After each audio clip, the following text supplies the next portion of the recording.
Hearing the appeal, Youssef against Secretary of State for the Commonwealth case. Mr. Otti. My Lords, I appear for the appellant with Mr. Squires. Mr. Swift, Mr. O'Connor and Miss Jones appear for the Secretary of State. The parties have provided a timetable for submissions designed to take us through to finish at lunchtime tomorrow, which I hope is acceptable to your Lordships. There's quite a lot to get through, and if I could just put down a marker at this point, I might ask for your Lordship's permission to use some of the time allocated to my reply to finish what I'd like to say in opening, if that's acceptable, if there's a problem this afternoon. Well, provided it's not unfair on Mr. Swift, how you divide the times are up to you. None of you have to feel that you need to fill up every moment that you've allocated yourself. We certainly won't feel that, my Lord. My Lord, there are 3 additional documents in addition to the bound volumes which I hope have reached your Lordships. The first in time is a supplementary note from our side, dated the 11th of November, with 2 cases and an extract from Clark and Lindsell. And that note sought to draw together in one place the relevant Security Council resolutions, and also to address the question as to whether or not the Secretary of State's conduct involved an interference with the appellant's rights. The second additional document came from Mr. Swift, and that was the Financial Action Task Force special recommendations, which he sent in on the 16th of November, and which should have been in the authorities bundle, but were not by inadvertent error. And the third is a document sent in by me yesterday, which seeks to set out the core propositions we rely upon in relation to each of the grounds of appeal. Yes, I remember the last document, which I thought was very helpful, but I have left it upstairs, and I'm not sure I've seen the second document. Can I hand up an My additional position is copy? exactly the same, I regret to say.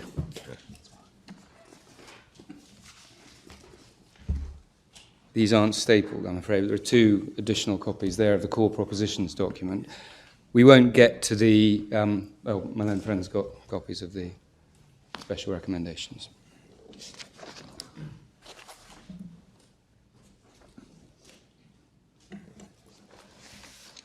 Thank you, Derek. Thank you. Yeah. I've got this one, it's that, thank you. Yep. My Lord, that is all by way of housekeeping. Right. This case is the latest to reach first the House of Lords and now this court in relation to the acutely sensitive context of international terrorism and fundamental rights, only rendered more sensitive by the appalling events in Paris of last week. And it's perhaps appropriate, in the light of those events, to emphasise at the outset what this appeal is about and what it is not about.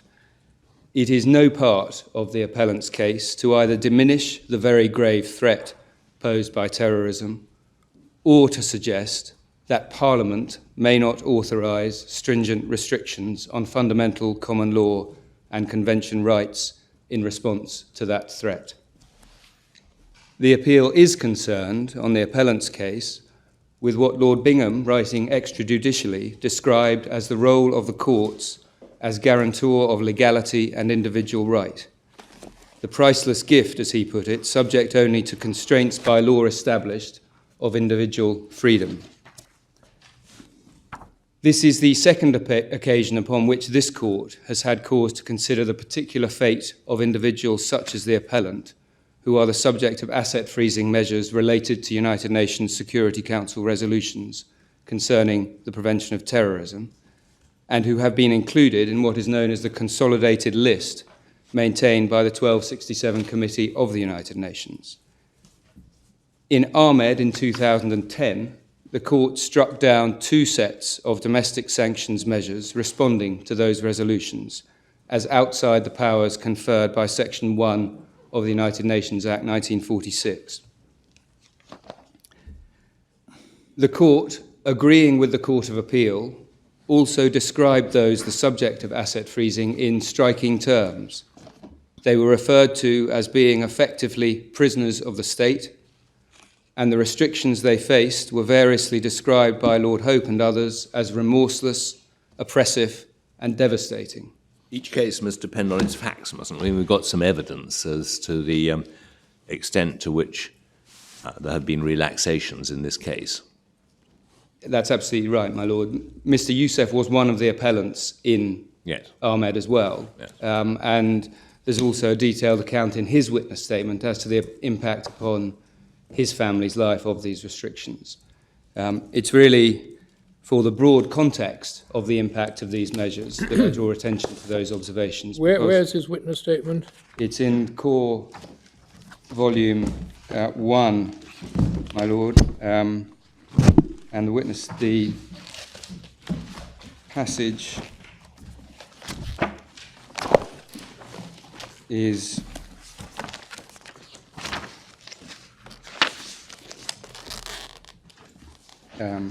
it's MS 508, page 319 of the core volume, and the particular passages in which he describes the impact upon him and his family are paragraphs 29 through to 35, particularly, of that statement. Sorry, I'm not with the 319 MS page 508, 508. and it's paragraphs 29 through to 35.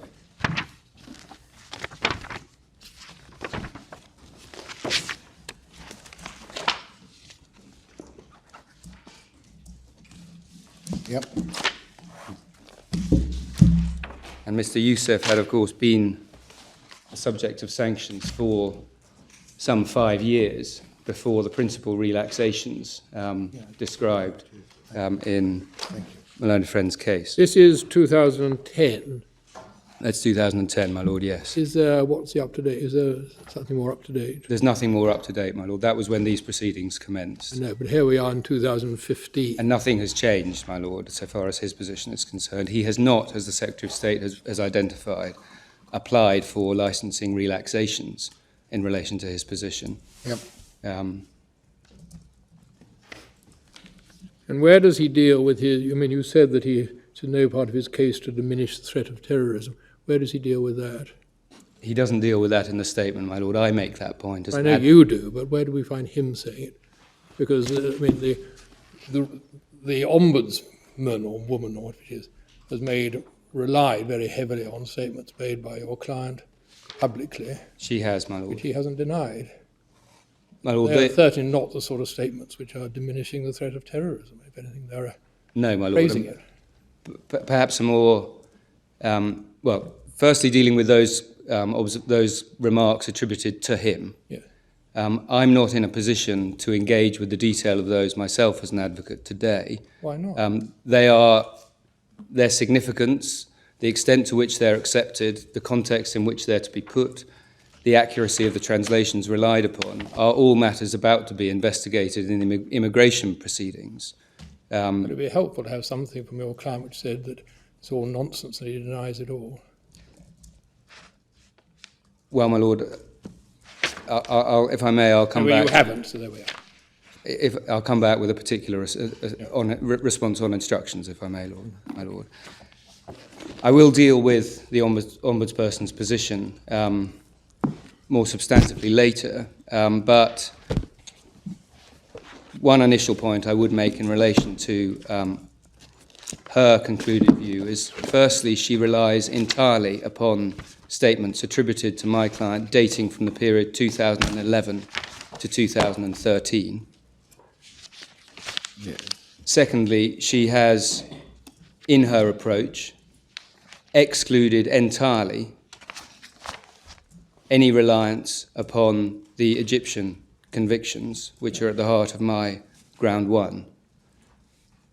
And whilst I, of course, recognise and understand the underlying concern which informed my Lord's question, we would respectfully submit that the Ombudsperson's conclusions reached in that way last year are not relevant to the merit or otherwise of the underlying grounds of this appeal. They are not I relevant. hear what you say. We may need to come back to that. But Certainly, my Lord, but that's our position.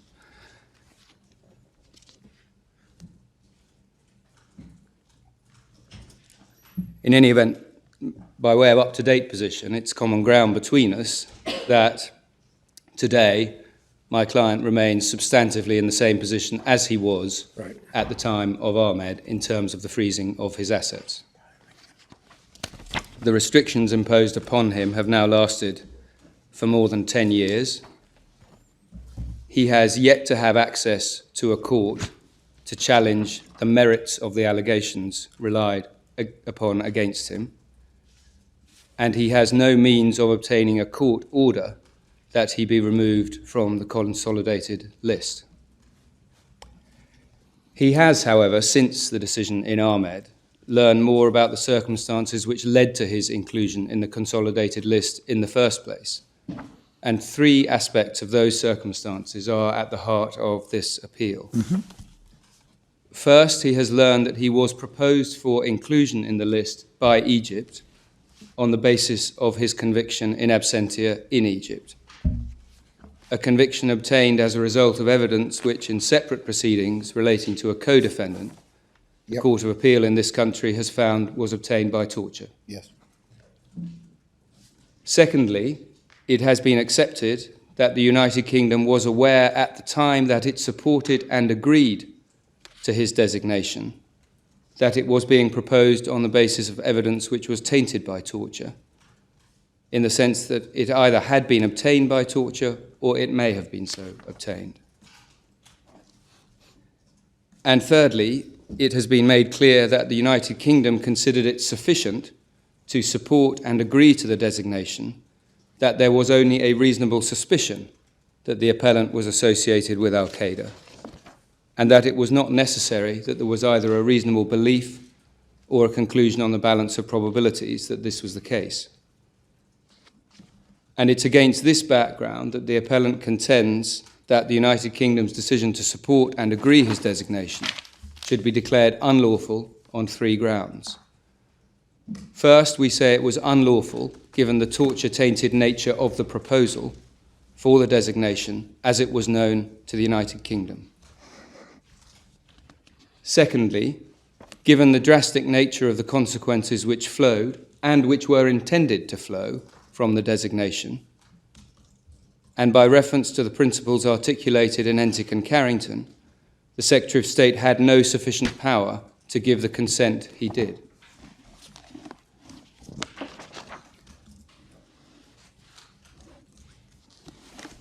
Thirdly, and as a less radical alternative to the second ground, even if, contrary to the Court of Appeal's view, the royal prerogative was sufficient to provide power to consent to a designation, it could not lawfully be used, we say, to introduce a test of reasonable suspicion in circumstances where the operative United Nations resolutions referred only to those associated with Al-Qaeda and did not, the appellant contends, require the adoption of such a low test.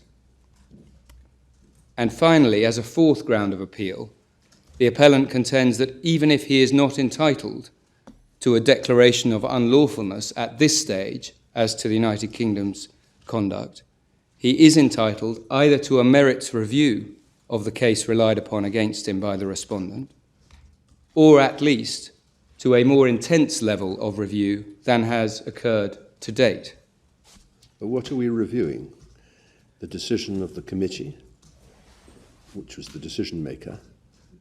No, my lord, we're reviewing the decision of the United Kingdom, A, that he met the criteria for designation, and B, to support his designation when knowing that the basis upon which the committee was to designate was or rested on evidence obtained by torture.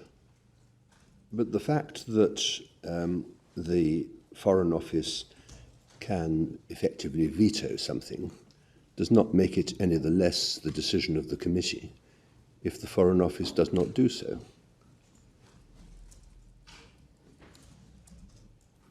No, my lord. The public law decision under challenge here is a decision which we say was intended to have a severe effect on ordinary common law rights in this jurisdiction. But it could only do so as a result of the committee making a decision that he ought to be listed. There seems to be a disconnect between the activity whose lawfulness you are challenging and the consequence for your client. Well, and that's my Lord's right to identify that as an issue between us, and it, put in another way, raises the question whether the conduct of the Secretary of State complained of is properly characterised as involving an interference with his rights, the appellant's rights, or whether the fact that the committee was an intermediary step to that interference with rights is fatal to that argument. And it wasn't an intermediary step, it was the step that resulted in the consequences for your client. Well, my Lord, It's not a case of the British government bringing that about through the committee, but simply of the British government failing to veto it. and actively supporting the designation before the committee. And it's, we say, analytically no different, albeit a vastly different context, of course, to the kind of facts considered in Davidson by Lord Bingham, with the store detective and the policeman. And the store detective reports the individual who he believes has taken something from the store. It's the policeman that then affects the arrest, and it's the policeman that directly, undoubtedly, interferes with ordinary rights. And the question is, are there circumstances in which the store detective can nevertheless be held liable for that tort? But wait a minute, I would go back a further stage and just ask another question, which you're probably going to deal with, but we should remember that what happens in relation to the Sanctions Committee and listing for Security Council purposes happens solely at the international level. It doesn't have any domestic effect at all. As a matter of international law, we know under the UN Charter where all countries are obliged to give effect to Chapter 7 decisions. But as a matter of domestic law, that's not the case. So that it's at a further remove. It's not just a question of the Secretary of State exercising a vote or a voice at Security Council level, followed by Security Council listing or Security Council Sanctions Committee listing. That has no effect at the domestic level. You've got to come down to something that has potential effect here, which is either something done domestically or, I think for relevant purposes, probably something done by the European Council of Ministers, in which case it would have domestic effect because Parliament has decreed it under the 1972 Act, unless someone says that that Act's not wide enough to embrace whatever was done in Brussels. So one's quite a long way away from the voice of the Secretary of State. But the point I'd like some help on, I mean, bearing in mind that that's the framework, unless you disagree, how far can this court start ordering the Secretary of State to do things that, or not to do things at a purely international level? Or how far can this court declare that he should or should not have done things? There is obviously, one's aware of cases like Abbasi which have discussed this problem, but I'd just like some help on that at some stage. My Lord, yes. I mean, your Lordship's question raises perhaps two issues. One is, in addition to the point raised by my Lord Sumption, what is the impact of the European Council regulation on the submission? Well, it's not just what is the impact, it's the fact that nothing binds at the domestic level unless it's by one of the routes, my Lord, yes, particularly because of some measure taken in European law which is given domestic effect because of some measure in domestic law, namely the 1972 European My Communities Lord, yes. Act. I was going to say, what is the impact on my submission Yes. that the United Kingdom's conduct amounts to an interference with ordinary Yes. common law rights? And the second question is perhaps a broader question of justiciability, more generally. Yes, absolutely. If I can try and deal with, I will come to these in due course, but if I can try and deal with them in outline now. So far as the significance of Council Regulation 881/2002 is concerned, that was in place at the time the United Kingdom took its decision to agree to and support my client's designation. The legal framework against which the United Kingdom took its decision was known and intended to lead to the automatic listing at European Union level of all of those listed by the United Nations. Now, it is said that there has to be some... Intended at the European level. Intended at the European level and known and informing, we would say, the United Kingdom's conduct. Now, in circumstances where it was inevitable and intended to be inevitable, that the moment a UN listing occurred, my client's name would be added to the EU list and his assets would be automatically frozen, we respectfully submit that it would be a triumph of form over substance to say that that essentially administrative step somehow prevented the United Kingdom's conduct from amounting to an interference with common law rights. Now, that doesn't deal with my Lord Sumption's point about the 1267 committee, but I'll try and develop my submission on that in due course. But it's very closely related to it, isn't it? It's closely related because to it. Because you have to say there is a positive duty which this court should enforce to veto a listing decision for your client by the 1267 committee. I mean, that is the substance of what you have to submit. That is, and if I didn't have what we would respectfully submit to be the powerful engine represented by the jus cogens obligation flowing from the prohibition on torture, it would be a very difficult submission. It's a difficult submission anyway. But you don't challenge the proposition that we're focusing on the decision of the Foreign Secretary, that was not in fact motivated or informed by anything derived from torture, but from different considerations.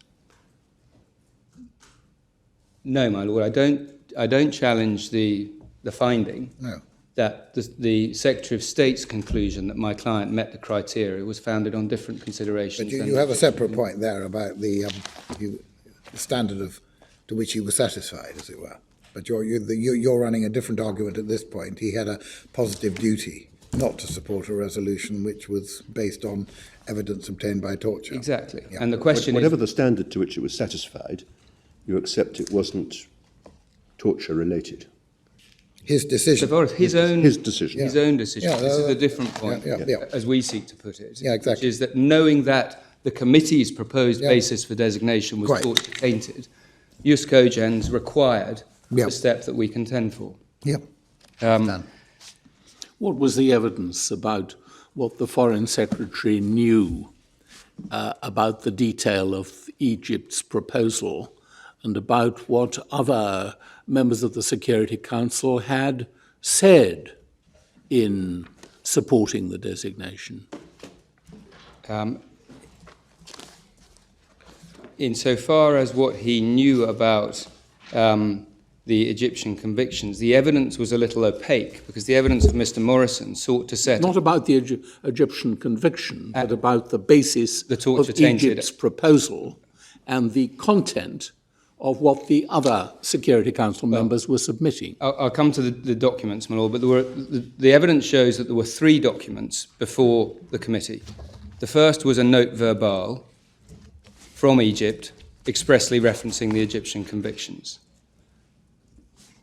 The second was a document described as containing additional information, again expressly provided again by Egypt, expressly referencing the Egyptian convictions. And the third was an Interpol document, again expressly referencing the Egyptian convictions.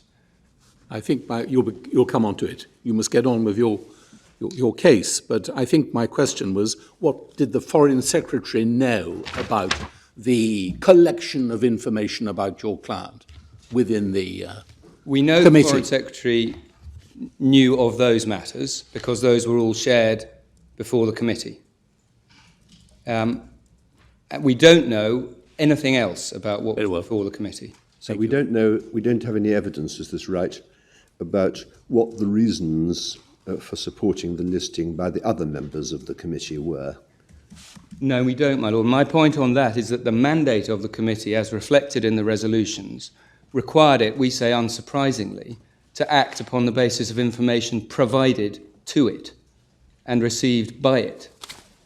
And the only 3 pieces of information we know were provided to the committee when it made its decision were taught to tainted. What is the basis on which you submit that they were required to have regard only to the information submitted by Egypt?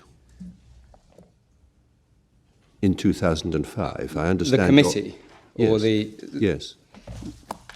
Well, we say it follows from the wording of the resolutions, which we've addressed in more detail in our note of the 11th of November, and we've cited the relevant paragraphs, indicating, we say, that the committee was set up and mandated to act upon the basis of information provided to it. Is that the 2-page document we've just received? No, that's the core propositions document, my lord. This was a supplementary note which was sent in on the 11th of November and was the first of the additional documents I mentioned. Could you just give me page references to the 3 documents, 3 bases which you say were put before the committee?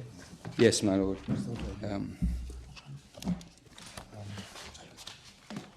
they weren't understanding other than they were. I don't have a copy of the supplementary note. The note verbal. Right. Yeah. Sorry, my lord. Forgive me, I have not got with me a copy of the supplementary note. No, nor have I. I mean, If you had a spare copy, that would assist. 2 spare copies, I think, would assist even more.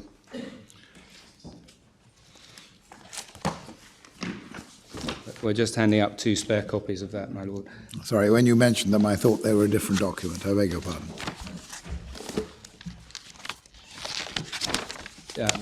The Well, 3 carry on for the moment. It says have the 3 documents. The 3 documents, my lord. The note verbal Yep, sent on the 29th of March 2005. thank you. The additional information. And that's No, the what note verbal is the first, which is... Yes, that's the note verbal, the additional information. And you were going to give us an MS reference. Yes. It's quoted, in fact, in our case at paragraph 25, and it's Mr. Morrison's witness statement at page 696 of Thank Appendix 2. Right, yes. Carry on. The additional information supplied in June 2005 is also set out in our case at paragraph 26, Yep. and it's appendix, Well, we can see where it is, actually. It's in the margin, if we've done our reading properly. it's Appendix 2, page 802. That's it. Yep, Yeah. And the Interpol red note yep. is MS 578, Thank you. and it's described in Mr. Morrison's witness statement at paragraph 21, but the note itself is MS 578. Thank you. Yep.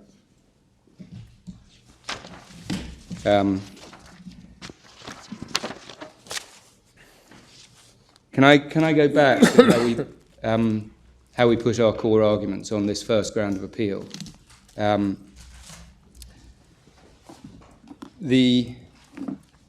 I hope a copy of our 11th of November note has found its way to my Lord Lord's Sumption. If not, we will... No, it has not, I'm afraid. Oh, I'm sorry. Thank you very much. Can you help me with the paragraph number of this I can. that I should be looking at? My Lord, yes. We've set out what we've done in this note, as I indicated earlier. Paragraph 3, we've set out what we say flows from the resolutions, and we've sought to include as an annex to this note the relevant text as relied upon by both sides of the relevant resolutions. And in Little Roman 1, we've set out the paragraph references, which we say indicate the mandate of the committee. Right. And indicate it to be referable to information and statements of case supplied to it. And don't give rise to some sort of free-ranging ability on the part of the committee members to take decisions regardless of the basis put before the committee.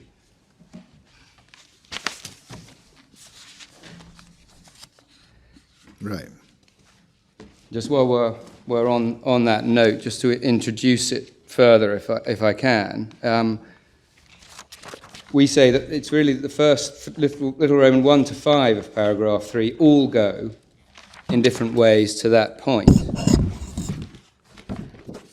The sixth point, at Little Roman 6, we say will be of relevance to the reasonable suspicion ground. The seventh, the recognition at the UN level that the procedures of the committee were to be fair, is relevant, we say, to informing the right approach to the torture-tainted ground.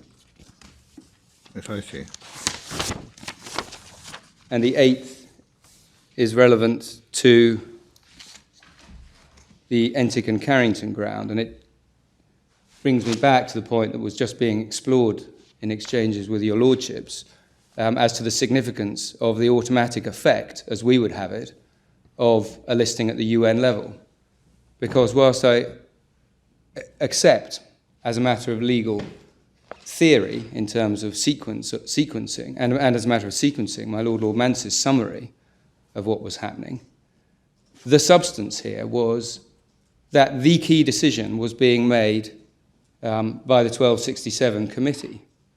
And once that listing had occurred, the asset freezing of which my client complains was both intended and inevitable. Well, I presume you're alleging that it was all illegal, though, before the General Court in Luxembourg. My Lord, yes, there's a review process which has been sought. So it was inevitable, but it shouldn't have occurred. So you will have, as a result of, if you win in the General Court, it will have been held that this was lawful, unlawful, and you will presumably get damages for wrongful detention against British authorities, or seek them, under European law. My Lord, there's an open question still as to what the European Court can in fact do. You've seen reference to Caddy in the documents, and my Lord will recall it from Ahmed, the early stages of Caddy at least. There has not been a single case where an individual has been removed from an EU list prior to being removed from the UN list.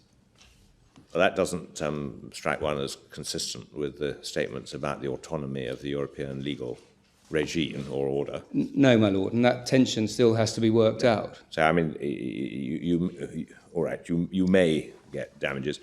If you lose in front of the General Court and it's held that this is a legitimate measure, you say you can still succeed by this action on the basis that that was an infringement of Entic and Carrington? My Lord, yes. If I'm right, the single question that it boils down to as far as the Entic and Carrington ground, which is ground 2 of our appeal, the single question that really now determines the outcome of that ground is, did the United Kingdom's conduct involve an interference with fundamental common law rights? Properly analysed. If the answer to that question is, yes, it did, then we win on Entic and Carrington. That's a different question. I mean, you say you won in Ahmed in challenging the Order in Council under the United Nations Act. Yes. But you accept, you assert that the European Communities Act is wide enough to authorise legislation which infringes what you describe as fundamental liberties. Well, that issue is not on the agenda. It isn't, but it all depends at which point we examine this problem. And you're examining it at one stage, but not looking at the overall picture. I just try to get the whole overall picture into focus, because I suspect in another context you might well be emphasising a different stage. I might, my Lord, and if I lose on this appeal, and if I'm permitted to at first instance, then there might be a need to explore the much more radical, perhaps, argument as to the vares conferred by the 1972 Act. I say we don't need to get that far in this case, because we are dealing with, firstly, so far as ground 1 is concerned, a principle of law of the highest status and the significance that has on the lawfulness or otherwise of the United Kingdom's conduct. And so far as ground 2 and the Entic and Carrington ground, to which this point perhaps most particularly goes, as I say, with the question whether, in the particular context of this decision, as at 2005, with its known, intended and inevitable effects, with, as we put it, and I think it must be common ground, the United Kingdom encouraging the listing of my client by the UN committee, that amounts, on the basis of the line of reasoning articulated in the Davidson and M case, to an interference with common law rights. And it's perhaps worth emphasising at this point that the Court of Appeal, at least, was of the view that the prerogative was not sufficiently wide to allow the step that we complain of here. The Court of Appeal's finding, which met our Entick and Carrington complaint, was that Regulation 881/2002, the regulation we've just been discussing, conferred a power. Which is not supported by the respondent. Which is not supported by the respondent. Understand.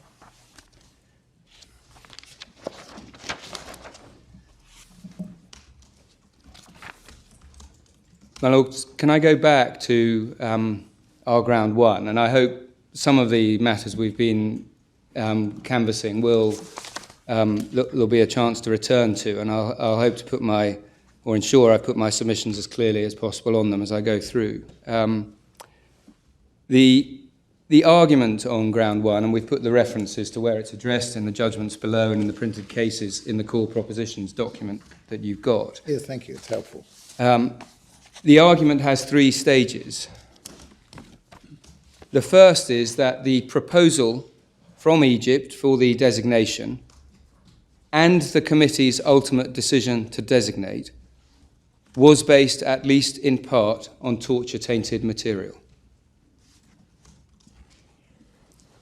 The second is that the United Kingdom was aware that the proposal for designation was based on torture-tainted evidence at the crucial date in 2005, when the decision was taken to agree and support designation.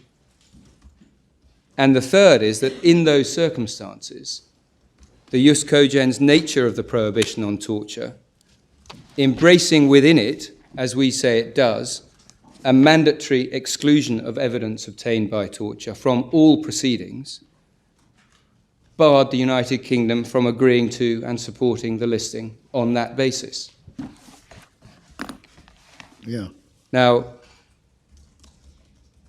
the Court of Appeal rejected our arguments on this on a single and quite narrow basis in Lord Justice Law's judgment at paragraph 55.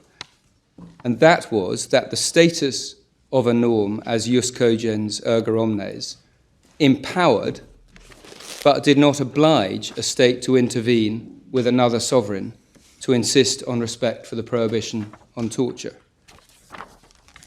Now, that was, with respect, simply wrong in the light of the International Criminal Tribunal for Yugoslavia's decision in Forensica, as approved by the House of Lords in A number 2. It's also wrong because we say this case was not about intervening with another sovereign. It is about the United Kingdom's decision to support a designation when it knows it is being sought on the basis of torture-tainted material. Now, taking each of those stages in turn, Yep. the first and second stages of the argument are to some extent, at least, common ground. It is accepted by the respondent that his predecessor was aware that the designation was being sought by reference to evidence that had been or may have been obtained by torture. The concession is recorded, paragraph 52 of the Court of Appeal. Thank you. As we have set out in our printed case at paragraph 23, by the time of the respondent's decision, NGO reporting had recorded very serious allegations of torture of the appellant's co-accused, witnesses and their relatives. That reporting was in the United Kingdom's possession, reporting alleging blindfolding, electrocution, sleep deprivation, and so on. And that reporting was in the United Kingdom's possession by 2004. It had been deployed in separate proceedings relating to the legality of immigration detention. And the findings of that reporting have now been mirrored by findings of the courts of this country. As we've explained in paragraph 24 of the printed case, the Court of Appeal and the AIT have referred to good evidence that the convictions of the appellant and his co-accused had been based on evidence obtained by torture. Now, the one respect in which there is an issue between the parties as to the first two stages of our argument on this ground of appeal is that the respondent does not accept that the committee is to be treated as having designated on the basis of torture-tainted material. Indeed, it's the respondent's case set out at 70 and 72 that the committee should not be regarded as having designated the appellant on any particular basis beyond a bare conclusion as to satisfaction of criteria for listing. Now, we submit that that approach ignores the respondent's own evidence. It ignores the only three pieces of information before the 1267 committee, which I've already referred to. And it ignores the structure of the resolutions predating the designation, requiring the committee to act on the basis of material before it. Now, so far as evidence is concerned, the Divisional Court recorded at paragraph 38 of its judgment a ministerial submission from May 2009, which set out the background to the appellant's case and stated in terms that the designation was currently based on the Egyptian convictions. So that was a statement of fact as to what the committee's designation was based on. What was that reference, sorry? It's Divisional Court at paragraph 38. Thank the you so underlying Yep. document is MS 352. Thank you so much. Yep. Yep. Yes, thank you. Sorry, the underlying document is page 817. 817, Sorry, yes. Thank you. appendix. No, don't worry. Thank you. Now, that conclusion was, we say, and that statement of the accurate factual position was entirely unsurprising once one has regard to the only information which the evidence shows to have been placed before the committee prior to designation. Yep. And that takes us back to our three documents, the note verbal, the additional information, and the Interpol red note. It's also unsurprising once one has regard to the narrative summary of reasons for the designation, eventually published in 2010. These are set out by the Divisional Court at paragraph 42 and referred to by us in our printed case at 33 to 34. Thank you. And as we've explained in the printed case, those reasons too focused on the tainted conviction. So the Security Services analysis, the information before the committee, and the narrative summary of reasons all place the committee's decision on the basis of the torture-tainted material, which we say is a pretty firm basis for proceeding on that assumption. Understand. It's also confirmed, we say, once one has regard to the mandate of the committee, as I've already sought to submit. That's reflected in both resolutions and guidelines, and as we've sought to illustrate by the references we've made at paragraphs 3, 1 to 4 of our 11th of November note, Yes. it shows that the committee was mandated to take its decisions by reference to information provided to it and received by it.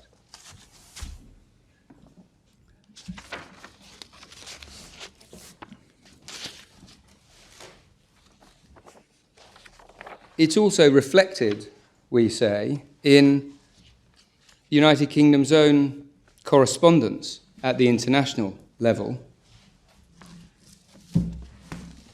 which, far from suggesting, as the Secretary of State now does, that there is no identifiable basis for the designation or for the committee's decision, is actively seeking, quite properly, to get consent for its disclosure. If I can give Your Lordships two references for that. It's Appendix 2, page 459 and 463. Thank you.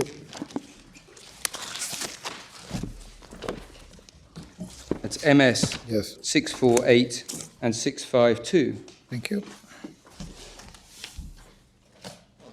And you have at page 459 a letter from Sir John Sawyers, who was then the UN ambassador to the UN, the UK ambassador to the UN, referring to the request made in the second bullet point on the first page for disclosure of information relied upon by the committee that led to inclusion on the consolidated list, and seeking, on the top of the following page, publicly releasable information on the basis of a listing. Can you give me the MS number, please? Yes, my lord, it's 648.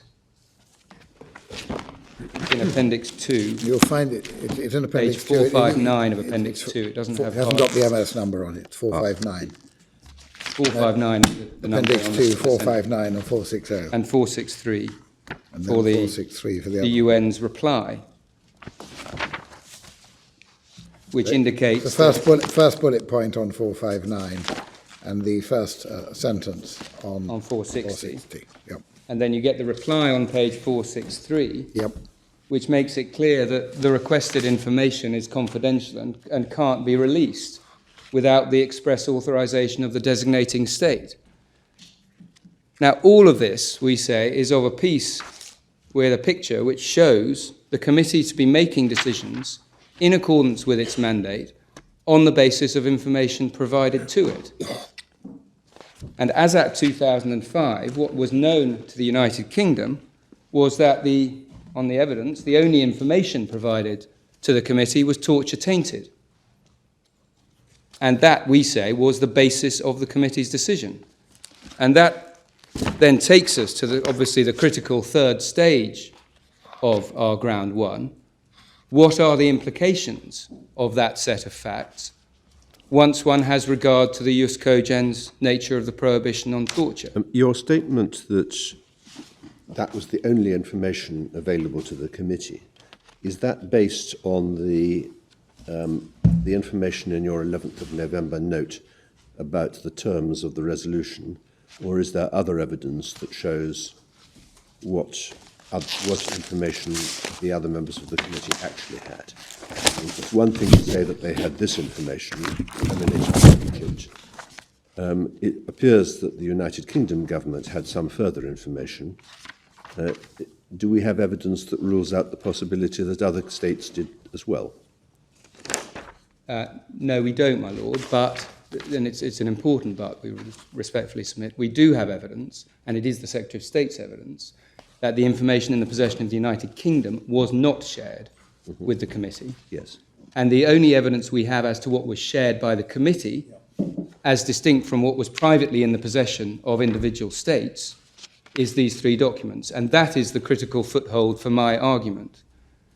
We say if the correct analysis is that the committee was making its decisions on the basis of information before it, qua committee,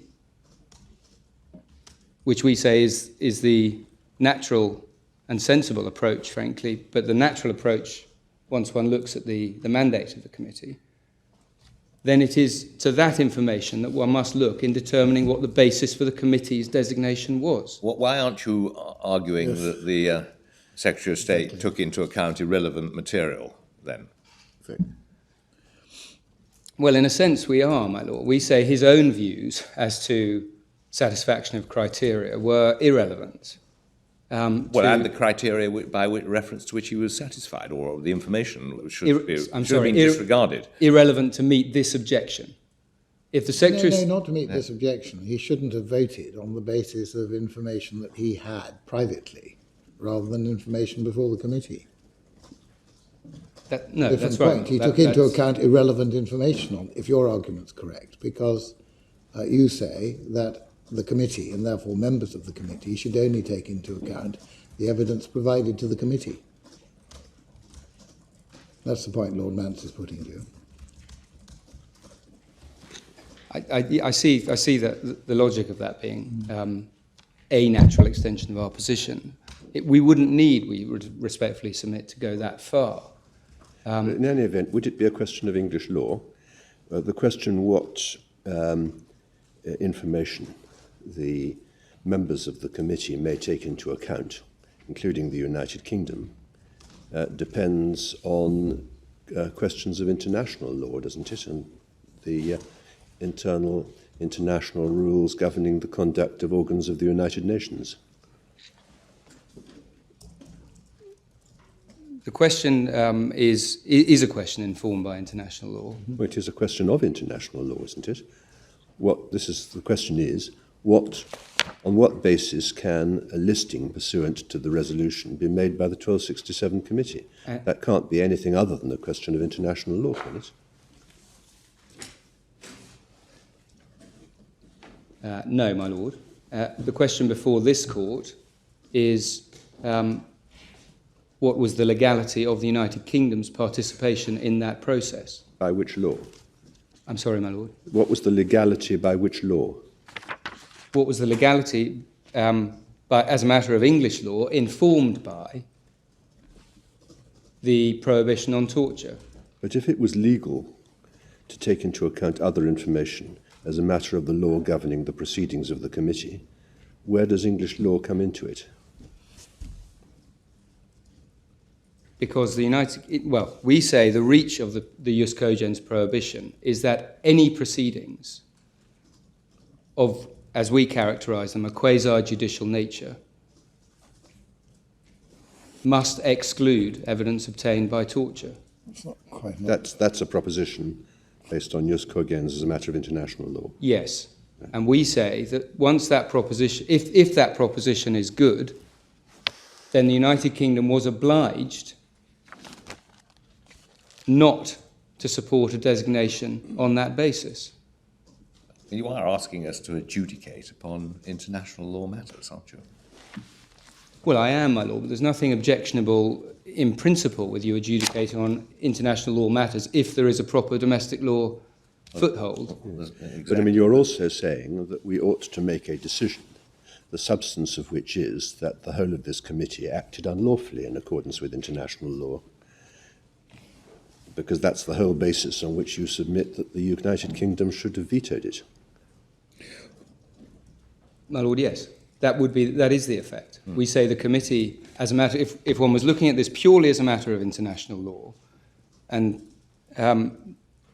the effect of our submissions is that the 1267 committee and the member states within it cannot, consistent with the jus cogens prohibition on torture, decide to list people on the basis of evidence obtained by torture. That is a necessary consequence of your argument, but I suppose you can say that your argument is simply not even a veto. All the United Kingdom representatives should have done was not to have voted, because it required, as I understand it, a unanimous... Required consensus. All the United Kingdom needed to do was maintain the hold. Well, that's what I'm saying, yeah.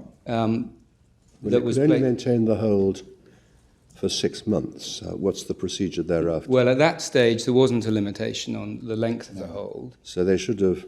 They should simply not have voted in favour. Simply not have given consent. And that we say there's nothing objectionable in that course. Once one starts from the proposition that the committee has been set up with everyone understanding that decisions of this gravity can only be taken. But that's the premise. I mean, the premise of your case is that we do have to adjudicate upon how the Security Council should fulfil its functions. And that, on the face of it, is a non-justiciable issue. My lord, yes. Which is not part of domestic law, it's international law, and it's the classic sort of issue a domestic court shouldn't adjudicate upon by itself, at any rate. Can I jump ahead to justiciability and then jump back, if I may? Can you hide behind the fact that you are not actually saying, maybe a necessary consequence of your argument, but you're limiting your argument to the conduct of the British representative? All you're saying is, all you have to say is, you say, is that he should not have voted or not have agreed. Yes, that is all I have to say. Well, is it in fact? Because the reason why you say he shouldn't have agreed was that a decision of the committee to list would have been contrary to their obligations in international law. That is why you say the United Kingdom should not have agreed. It's not just an incidental inference from the facts that would have to be found to consider the conduct of the United Kingdom. It's absolutely basic to your argument. Well, I acknowledge the consequence, my lord, but the significant point for my purposes is that the jus cogens norm and the prohibition on evidence obtained by torture and the prohibition on torture generally isn't something that just applies to an international body. It applies to the United Kingdom and to the executive of the United Kingdom when it is acting in the way it was acting here. And so the fact that the logical consequence of what we say might lead to a conclusion that other member states should have done the same thing, or the committee itself, everyone other than Egypt, should have said, well, sorry, you've got to do better than that in response to the information presented, doesn't alter the extent, if we're right, the extent of the obligation on the United To Kingdom. some extent, it depends how you put it. If you put it as, or assumption says you should put it, namely, that the British representative should have said to himself, if this committee votes in favour, it will be breaching jus cogens, therefore I mustn't support it. Then it is part of your case, isn't it? That it would be. I mean, that's, I committee think, would what you be have very- to say, if only because if you accept that the reasons of the United Kingdom in taking this course were not based on torture, then the only possible basis for your criticism of the United Kingdom's conduct is that other people's decision was based on torture. And indeed, analytically, as opposed to factually, but analytically, so would the United Kingdom's position have been as a member of that committee. It was signing up to a basis for designation. Well, now you're shifting onto the responsibility of the committee. If No, you focus on the responsibility of the United Kingdom, as you invited us to do a moment ago, then the problem that you've got is that you accept that the United Kingdom was not motivated by torture, tainted evidence. So your complaint has got to be that it failed to stop the rest of the committee from acting on torture-tainted evidence. And it wrongly signed up to a designation on that basis. Yes, because but it is that itself, again, raises the question whether the committee would have been acting unlawfully, doesn't it, in signing up to a basis other than supported by the three documents you've referred to. Yes, and I acknowledge the consequence, and I'm not seeking to escape it. What I'm saying is that if one is testing the legality of the United Kingdom's conduct, Yeah. I mean, even the European Court in the Cardi decisions didn't purport to say that the Security Council was acting unlawfully. It said European law is autonomous, and in terms of European law, which we can examine, which is within our jurisdiction, it's contrary to European principles. And I just wonder if, I mean, your real complaint might well be, as I was suggesting earlier, at a lower level, namely the domestic implementation level. But anyway, that's one of the issues we have to consider. it is, my lord. Can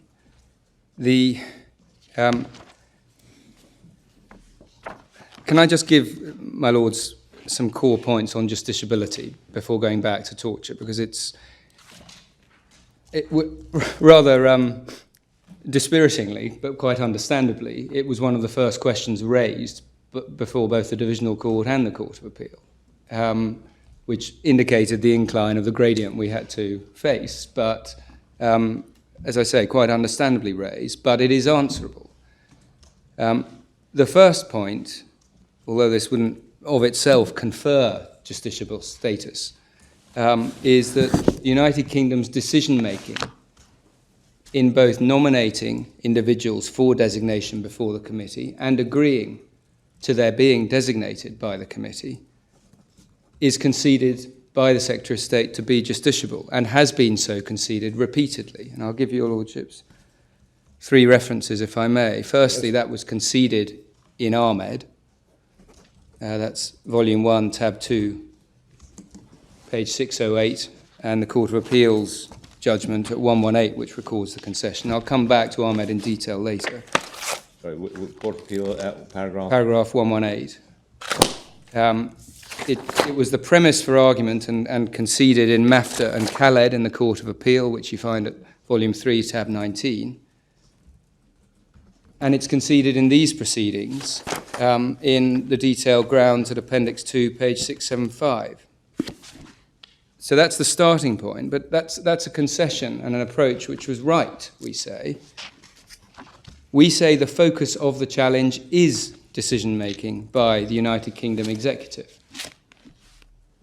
The fact that that may carry with it implications for the legality of the conduct of others does not alter that fact. The questions raised, we say, in relation to the legality of the United Kingdom's conduct are: what are the implications of a jus cogens norm on that conduct? What is the source in domestic law of the powers exercised? And what standard of review should the court adopt where the power was being exercised?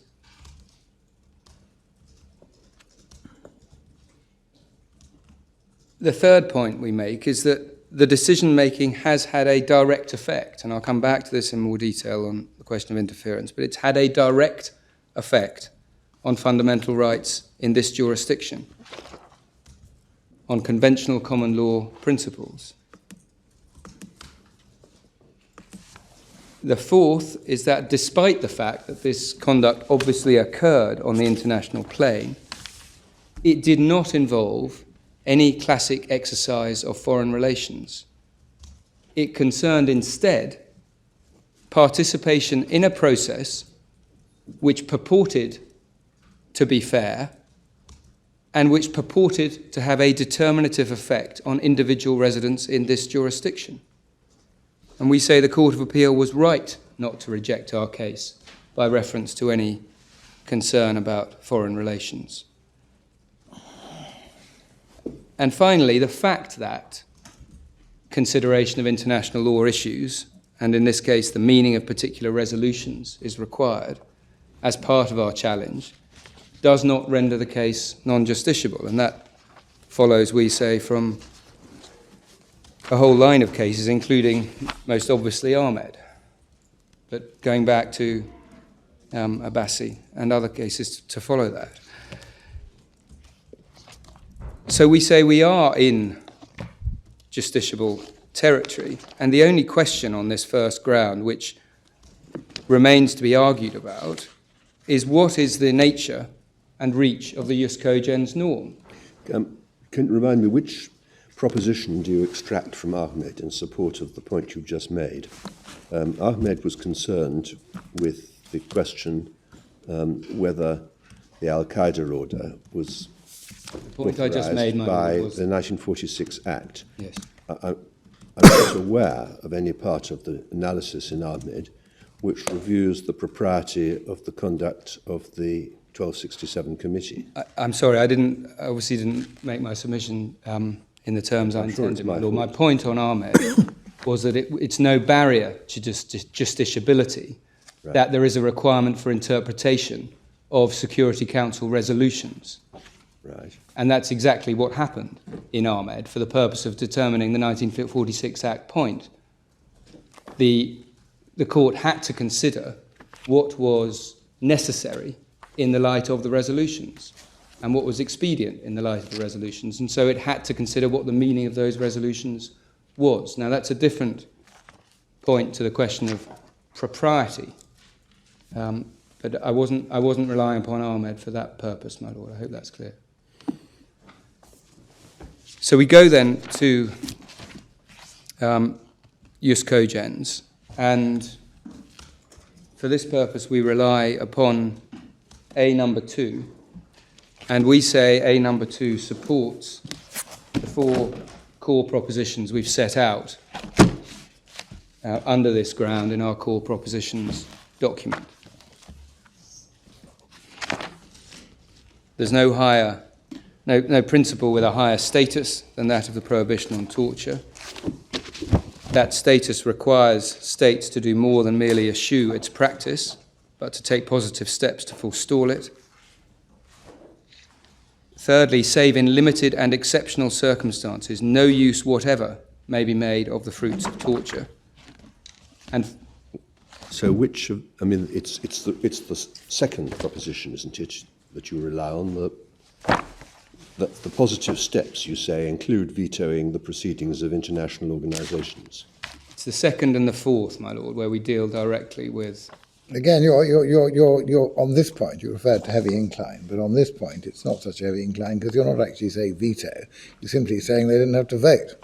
Quite. And to meet any public policy concern, my lord, if, as was the case here, the United Kingdom had information which it believed in an untainted way showed the criteria to be met, it could have proposed that information to the committee and invited a designation on that basis. So it wouldn't have in any way needed to stop the designation of my client. I mean, it's the distinction between not supporting and vetoing in a body that requires unanimity is a somewhat fine one. I mean, the 5 permanent members of the Security Council, on business of the Security Council, all have a veto, but what the Charter actually says is that any resolution has got to be unanimously supported by the 5 of them. Yes, Ma'am. So it's exactly the same question. If you do not positively support, you are treated as having vetoed it. Oh, yes, and the United Kingdom had 2 options. It could have maintained the position it adopted for 6 months, from March through to September, which was placing a hold, or if one wants to use the language of veto, placing a veto on designation.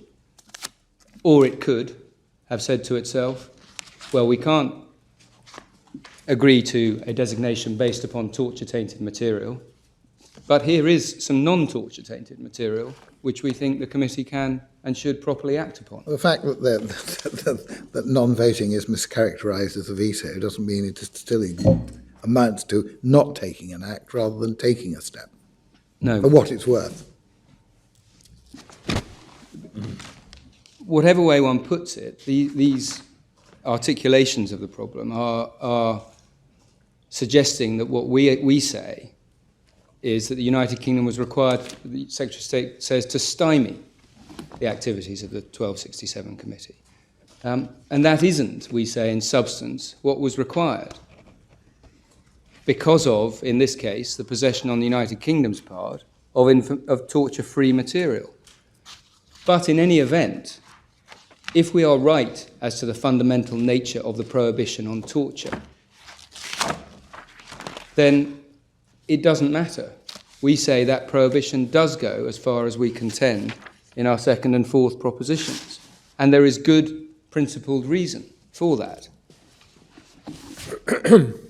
Can I go to Lord Bingham's speech in A number 2, which was the leading speech upon the question whether an exclusionary rule existed, and highlight the passages that we rely upon for this purpose. At paragraph 17, he sets out a series of domestic law and comparative law. I'm sorry, this is volume 1, tab 1. 1166 is it at the bottom? Yes, that's right. Thank you. He sets out a series of domestic law and comparative law authorities for the proposition that the exclusionary rule was based upon matters other than mere reliability, which had been the Secretary of State's case in resisting an exclusionary rule. And I'd emphasise, if I may, particularly the observations of the United States Supreme Court in Rochin, just after letter F. Frankfurt, Mr. Justice Frankfurt, yeah. And the observations of the Supreme Court of Ireland in Attorney General and O'Brien between G and H, illustrating the fundamental nature of what is at stake. Nobody's in doubt about that. No, my Lord, but it's important, we say, to have in mind when one gets to the stage of considering how genuinely objectionable the principle I'm contending for is. Paragraph 30 onwards, Lord Bingham deals with the high status in international law of the prohibition on torture. And at 33, he cites what he characterises as the authoritative decision of Furenzija. Yes. Within that decision, I'd emphasise particularly, if I may, paragraphs 147, with the statement as to the universal revulsion against torture. Yep. and the equation of its prohibition with, amongst other wrongs, the prohibition on genocide. 148, with the statement that states are obliged to do more than prohibit and punish, but also to forestall occurrence. Yep. 149, between C and D, emphasising that states are required immediately to set in motion all procedures and measures that may make it possible to forestall any act of torture. Yeah. 151, which explains the erga omnes nature of the prohibition and the entitlement of all states to insist on the prohibition being upheld. And just pausing there, it is this passage which Lord Justice Laws cited in the Court of Appeal at paragraph 55 as the foundation for his distinction between an entitlement to intervene and an obligation to do so, in rejecting our submissions as to the reach of the jus cogens norm. Paragraph 149 in the section quoted, on the face of it, is assuming that the positive steps which a state is required to take consist in implementing legislation within its own jurisdiction. My Lord, yes, and we'll come on to whether there's a further... Does it go further than that? 151, though, emphasising this point. As you see, this is dealing with the erga omnes status of the rule. It's not dealing at all with the jus cogens status of the rule. And that's a point which we've developed more fully in paragraphs 57 to 61 of our printed case. And it is, we respectfully submit, where the Court of Appeal's fundamental error in dealing with this ground of appeal lay. Yes, I see. Thank you. 153 to 157 deal separately with the distinct jus cogens nature of the prohibition. 154 characterises it as one of the most fundamental standards of the international community, involving an absolute value from which nobody must deviate. 155 summarises the effect at the interstate level of delegitimising any administrative or judicial act authorising torture, and points out that it would be, the logical consequence of that would be that it would be senseless to argue, on the one hand, that on account of the jus cogens value of the prohibition against torture, treaties or customary rules providing for torture would be null and void, and then be unmindful of a state taking national measures authorising or condoning torture, or absolving its perpetrators through an amnesty law. And Lord Bingham then summarises the position so far as the status of the prohibition is concerned at the end of page 262D to E of the 1179. report. Okay. Yep. At 34, he then analyses the resultant duties of states in relation to torture and the approach to evidence obtained by it. He says at 262F, states are required to do more than eschew acts of torture. At 263D to E, he says there is reason to regard it as the duty of states, save perhaps in limited and exceptional circumstances, as where immediately necessary to protect a person from unlawful violence or property from destruction, to reject the fruits of torture inflicted in breach of international law. And he cites Justice McNally with approval and his observation that it does not seem to him that one can condemn torture while making use of the mute confession resulting from torture. Now that, we say, distills what the United Kingdom, and indeed each of the state members of the 1267 committee, and the committee itself, was required to do in relation to Egypt's torture-tainted proposal. Well, except that's assuming they all regard it as torture-tainted. And we know the UK did, but did anyone else? Quite right, my Lord, yes. So for my purpose, it's only the UK that matters, Yes, clearly. that's the focus. The UK was required, we say, to reject it. It was required to make the wrong reason because it thought that other members of the Security Council were making the right decision for the wrong reason. Sorry, it was required to make the wrong decision because it thought that other members of the Security Council were making the right decision for the wrong reasons. No, it was required to propose and put forward to the committee the information it had, which was torture-free, and not to permit fruits of torture to yield the result that was yielded.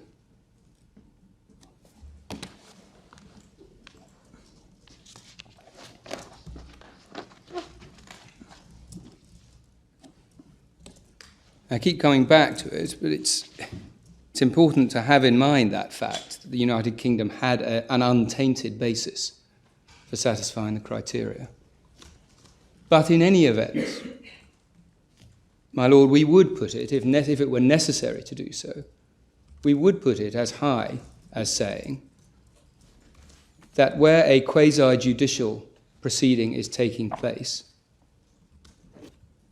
it cannot be consistent with the prohibition on torture and its properly understood reach to allow decisions to be made on the basis of torture-tainted material. Now, if the premise behind my Lord Mance's question is right, namely that an individual state knew that there was a torture-free basis for making the same decision, then the answer to the dilemma is necessarily provided, because the information is therefore available to be presented for an untainted decision to be made. And this applies because the United Kingdom suspected that other members wouldn't have torture-free information. No, my Lord, it applies because the United Kingdom knew that the committee was making its decision on the basis of information shared with the committee. Well, it didn't, because how does it know what other members Well, are why other members are it knew that deciding? It wasn't deciding on that basis. It knew that structurally, my Lord, because the committee was mandated to take its decisions by reference to information provided to it. And no, you say, and no other information. And no other information. Right, because those extra words are not to be found in the resolution. You're saying no other information, however relevant. The committee is set up to take decisions on the basis of information provided to it. I mean, you're ultimately making a slightly uncomfortable, but you say nonetheless perfectly sensible and logical submission, which is that given the terms of the resolution, the UK representative was entitled to be, indeed in the absence of any reason to the contrary, obliged to assume that the other people were voting on the basis of what was contained in the resolution, albeit that the UK representative wasn't. Legally, that's the basis upon which he had to proceed. Now, that's what you say, yes, I understand. So he had to say to himself, I have good reason to believe that this man should be designated. I cannot support the designation at the moment. I will put forward my good reasons, but unless they are taken up in preference to the reasons presently put forward, I cannot support the designation, even though I have reason to believe that he should be designated. Essentially, yes, my Lord. And a further response to the public policy concerns that would give rise to is provided by the existence domestically, by this point, of a regime which would have allowed my client's assets to be frozen domestically without any difficulty at all on the basis of material in the United Kingdom's possession, namely the control order regime. Prevention of Terrorism Act of 2005 had come in. Now, the only different consequence that would have flowed from the imposition of a control order on my client, bringing about the same kind of restrictions, would have been that he would have been entitled to review by the High Court with the due process safeguards that provided. And that, we say, is not an unsatisfactory position to arrive at.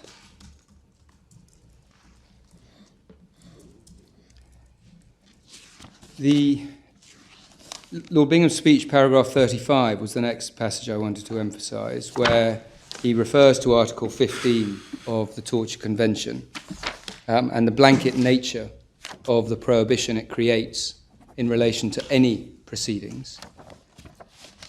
And he draws attention in the same paragraph at the foot of the page to the remarkable consequence which would otherwise result if the United Kingdom's courts could, on the one hand, try a foreign torturer for torture committed abroad, but on the other hand, admit evidence obtained by that torture. Now, we say so too here. It would be remarkable if the United Kingdom could, on the one hand, be bound, as it is, to take steps to prevent and punish torturers, but on the other could, as part of a committee, bring about a very significant interference with fundamental rights by reference to evidence obtained by torture. More remarkable still, we say, in doing so, the United Kingdom could be acceding to the proposal for designation from the very country that was responsible for the torture. Paragraphs 36 through to 45, Lord Bingham addresses materials on state practice, the rationale for the exclusionary rule and the impact of terrorism. And given the Secretary of State's apparent resistance in his printed case to the exclusionary rule representing customary international law, we would emphasise three matters from those passages. Firstly, the absolute non-derogable quality of Article 15 of the Convention and its enshrinement as one of the most fundamental values of democratic society, identified at paragraph 40.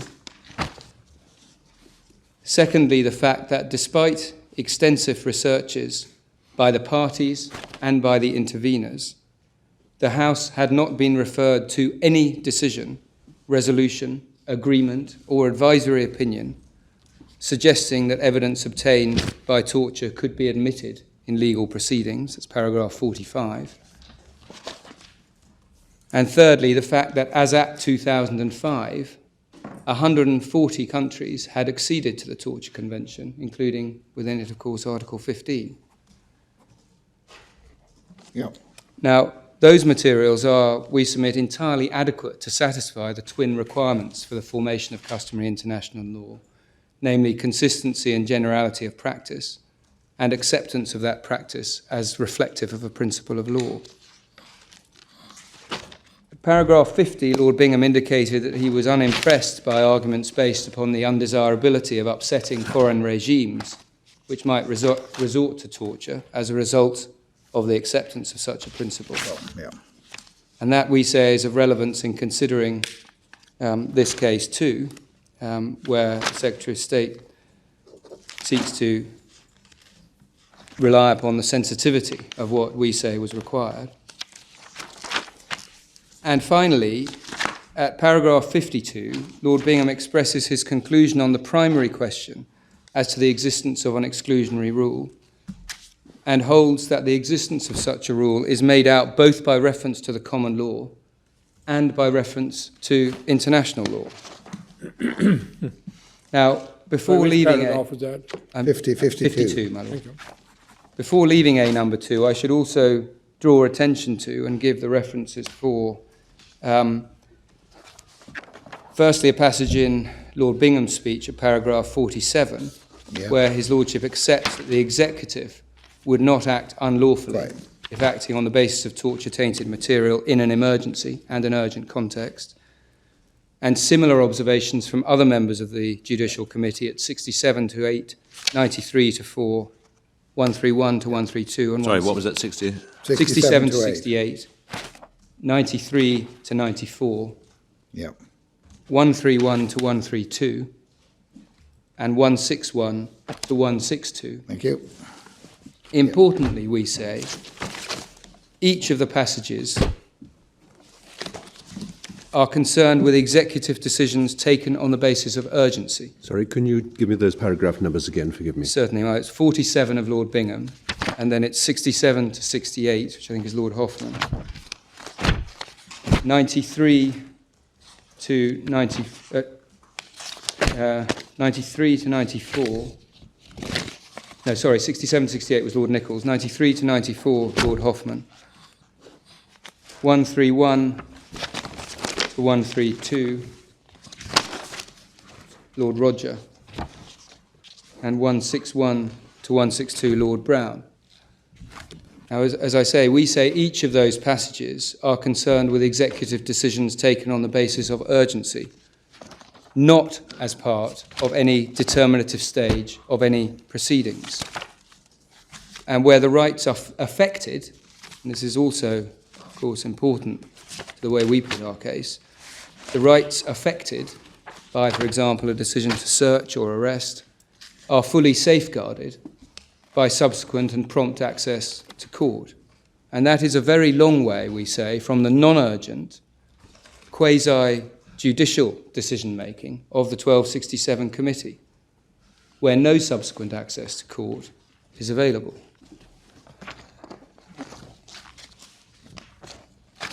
Lord, I've given a number 2 emphasis because it's obviously at the heart of the way we put our case on ground 1. We also rely, by way of support for the propositions that I have set out in our core proposition document, on the commentary of Mr. Novak, the former UN rapporteur on torture, which we've set out in full at footnote 2 on page 19 of our case. Thank you. And we rely upon the repeated statements at the UN level reflective of an intent that the 1267 Committee's processes be fair.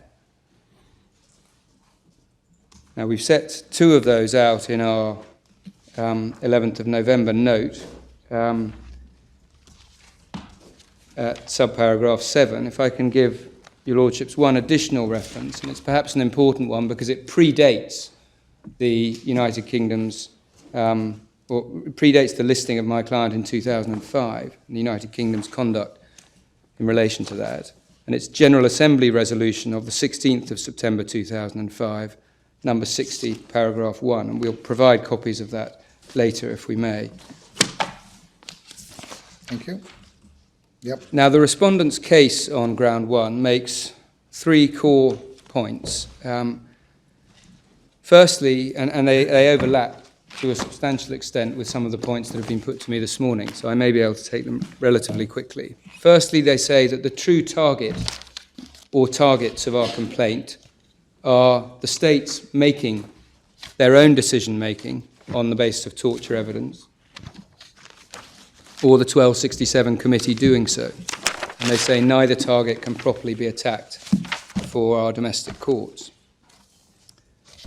Secondly, they say that until 2008, when a UN resolution required the publication of reasons for listing, the committee itself cannot be taken to have had any independent reasons for a designation at all, beyond a bare conclusion as to satisfaction of criteria.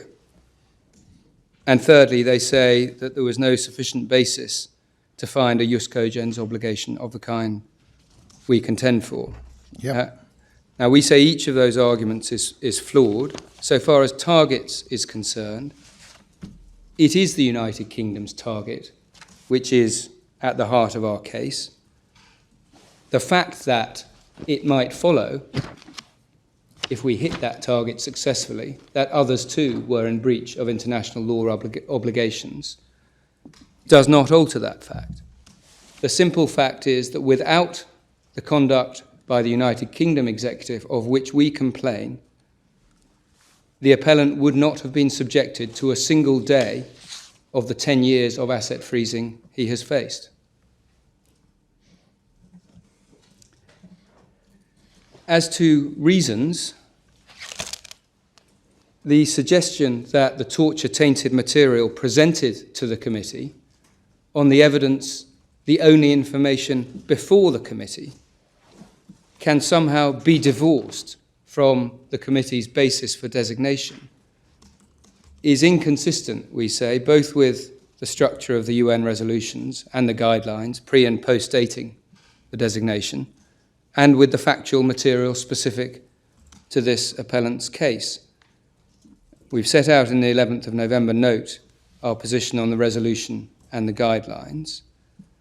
And we say the overall thrust of those materials is that the proposal for every designation was made on a particular basis, and that absent evidence of any other information being presented to the committee, in acceding to that proposal, other states must be taken to embrace it as the reasons for the committee's decision.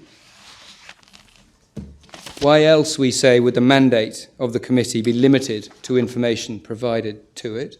Why else, and this is a specific example in our note, which I haven't mentioned orally, why else would the resolution most recent, prior to my client's designation, 1617 of 2005, provide in terms that questions as to listings raised by states of nationality or residence of a person listed be met by reference to the statement of case presented in support of the proposal?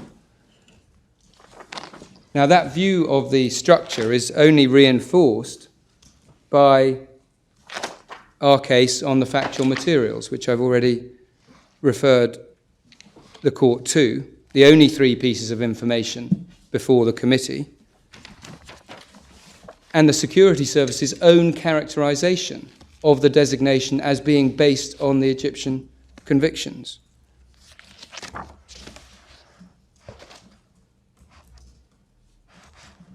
Yep. As to the third core point relied upon against me, the existence and scope of the jus cogens obligation,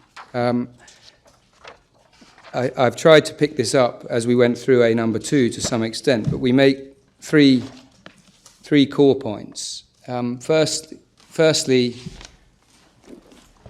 the Torture Convention, with its express ban on the admission of evidence, has very wide international support. Then 140, now 158 of the 193 members of the United Nations.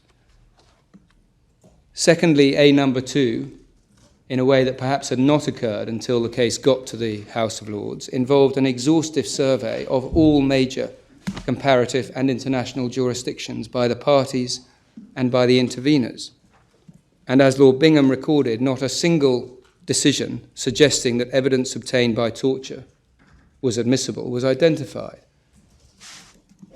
And it's in that context we say that the true analysis of how radical the proposition I'm seeking to support is. Not a single decision supporting evidence obtained by torture in determinative quasi-judicial proceedings ever being identified. So how radical is it, we say, to impose the duty we contend for upon the United Kingdom in the very particular and unusual context of a regime intended to have such devastating effects upon individuals? And the third point here is that, contrary to a submission advanced by the Secretary of State, there is, we say, no material difference of view as between relevant UN office holders to have expressed their opinions on this question in the context of 1267 committee listing decisions. The Ombudsperson and the UN Rapporteur on Counter-Terrorism, Justice Arbour was then the Ombudsperson, and Ben Emerson, Queen's Counsel, was the Rapporteur on Counter-Terrorism, are both, in their published remarks, unequivocally of the view that there should be no reliance on torture-tainted material in relation to listing decisions. Now, they've characterized how they've described that result differently. Mr. Emerson has contended that it is an exclusionary rule of evidence, and the Ombudsperson has said that is the approach which she considers appropriate to adopt. But she has also made it absolutely clear that in substance her approach is equivalent to the operation of an exclusionary rule. Now, this range of views, if it is a range, or different expressions of the same view, as we would contend it, is referred to by the Court of Appeal in outline at paragraph 52 and it's summarised in a report of the Ombudsperson, which I'll give a reference to, if I may, Volume 8, Tab 72, Paragraph 57 at MS 3550. And perhaps importantly, these are views which, as part of her reporting process, given her role, the Ombudsperson has communicated to the Security Council. And apparently without any objection, she has made it clear that when she is considering delisting requests, she will not take into account evidence where she considers there is a reasonable and credible basis for an allegation that that evidence has been obtained by torture. So, what is your submission about the position if evidence has been obtained by torture, but the members of the committee, excluding the United Kingdom, are unaware of this fact? Presumably, if they act in good faith, not appreciating that the conviction is obtained by torture, you would not say that they were acting inconsistently with international law, or would you? and assuming there to be no basis for any concern to that effect. Well, let's suppose that if there is a basis for concern, they are unaware of it. Yes, well, assuming that to be the case, then I wouldn't contend that they had themselves acted unlawfully. Right. And that, so the United Kingdom representative says to himself, well, I realise that this conviction has probably been obtained by torture, but I'm satisfied that there are completely different acceptable grounds for listing him. The other members of the committee are unaware that it was obtained by torture. I see no reason to enlighten them on this point, because looking at the matter from the point of view of my own duties, I am satisfied that this listing is appropriate on untainted evidence. I think your submission is that that's not a line he can take, that therefore he has an enforceable duty, effectively, a legal duty at any rate, to require the rest of the committee to take their decision on a basis which is better informed, even if their current view is not contrary to law. it is, and that is because once he knows, and that's why it's important that we are, of course, for another reason, focusing upon the legality of the United Kingdom's conduct. Yeah. Once he knows that a committee of which he is a member is about to take a decision on a particular basis, and once he knows that that decision will be taken on the basis of evidence obtained by torture, he cannot be party to it, and he cannot support it. It would be no different, we say, analytically, to a three-member administrative panel domestically taking a decision on the basis of material deployed before it, and so, one member of the panel has privately a basis upon which he considers a decision should be taken one particular way. But the only evidence before the panel is torture tainted. The obligation, we say, must be for the decision not to be taken. Well, now let us suppose that, let's carry this scenario a little further. Let's suppose that the United Kingdom does do what you say was their duty. They say, we think that this conviction was obtained by torture, but here are the following untainted grounds for listing this person. And let's suppose that that's discussed over the committee, along the committee, and the other states say, well, we just don't accept your view that the Egyptian conviction is unreliable. We propose to act on it anyway. We don't accept that the evidence of its being tainted by torture is strong enough. Now, what's the duty of the UK representative then? Can he say, well, I think these other people are misguided, But since I'm satisfied that there's a perfectly proper basis, I'm going to vote yes. Now, is that consistent with his duty? No, my lord, we say. And the reason it's not consistent with his duty is that there is an absolute obligation Yep. on quasi-judicial proceedings to exclude evidence obtained by torture. And the whole purpose of the hold procedure... But we're supposing that the other members don't accept that it was obtained by torture. The United Kingdom has a positive duty to prevent them acting on that view because its own view is different. Is that right? That is what we say, my lord, yes. That is the effect of a law which precludes an individual state from using in any way the benefit or the fruits of torture. And it's no answer to say, oh, well, the United Kingdom was relying upon other fruits, because once the designation is made, it is made on a particular basis. Well, I mean, you can construct various scenarios that might lead to different results. You might say, in answer to Lord Sumption's point, that you come to a point where the United Kingdom representatives say, I'm not relying on torture evidence, I think the others are, but they don't think they are. At that point, maybe you don't have to veto or not vote. But your point is that at this stage, on what we know, this is how they decided it. Certainly the UK representative didn't think that, had reason to believe that it was obtained by torture, and that was what he must have thought if he directed his mind, how the other members of the committee were voting. That's what you have to say. Exactly so, my lord. Yeah, Can I it just doesn't therefore follow. At some point it may be that one says, well, this far and no further.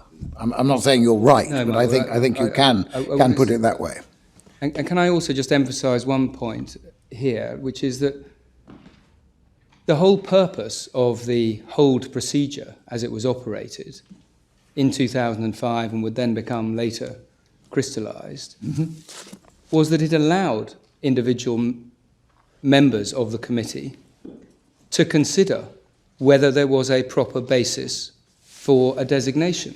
Now, assume for the minute that the United Kingdom did not have any private information of its own, and assume for the minute that what had happened in our case was that the only material ever known to the United Kingdom, as well as to the 1267 committee, was the torture-tainted material. The question then would be, what is the obligation of the United Kingdom against that background? If it believed the evidence was obtained If by it believed the evidence was obtained by torture. And so the existence of that mechanism, we say, and the process which the United Kingdom necessarily underwent as the state of residence, draws at least some of the sting, and we would respectfully submit the material part of the sting from the complaint that the United Kingdom is somehow policing what the committee can and can't do. But may it depend on whether, picking up an earlier point made by Lord Sumption, as a matter of UN law or international law, the UK representative is treated in any way as responsible for the committee's decision as a whole or for other members' votes, or only for his own vote in terms of what he thinks is the right reasons for voting in favour or against this motion. May that not be a question of international law? Well, the critical question, we would say, which answers that concern is, on the basis of the resolutions and the structure of the committee, can you conclude that a listing is made upon a reasoned basis by the committee?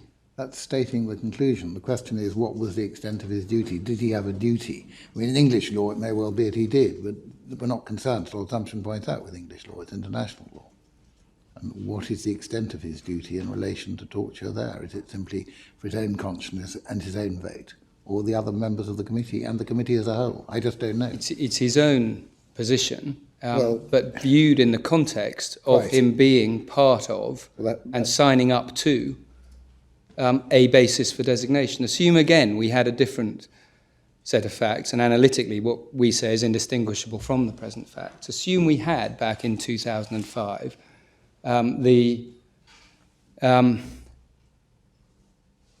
the curing of one of the vices with the 1267 committee as it then existed, namely the absence of any stated reasons at all being given to the designated person. Assume that there was a reasoned decision published in 2005 stating you are being designated on the basis of the Egyptian conviction material.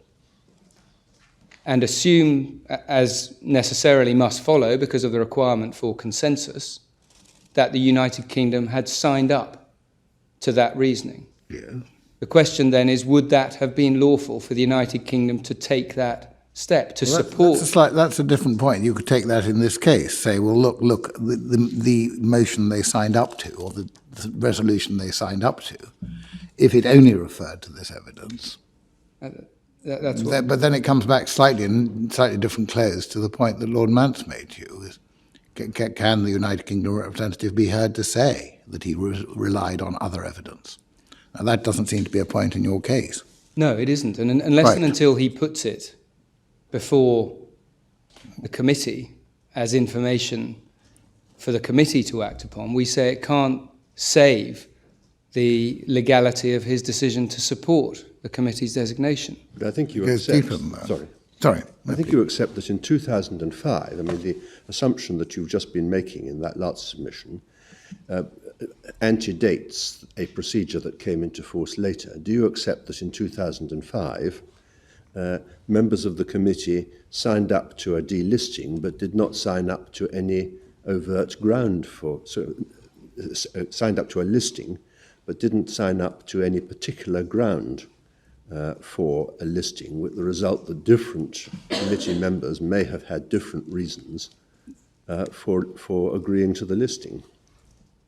In terms of express acts, I accept there were no express reasons published in 2005, but the thing that changed, we say, in 2008, as a result of the resolution which came in then, was a requirement for publication of the reasons of the committee. That doesn't mean, we say analytically, that the committee had no reasons back in 2005. It simply meant there was no obligation to publish those. It does make this difference. It does. If there's an obligation to publish the committee's reasons, then the committee has got to have, the whole committee has got to sign up to those reasons. Before 2008, it was permissible for each committee member to have his own possibly different reasons for supporting the listing. Well, after depends- 2008. Depends on the rules that we've looked at. That depends on the merit of my submission as to the mandate of the committee. Yeah.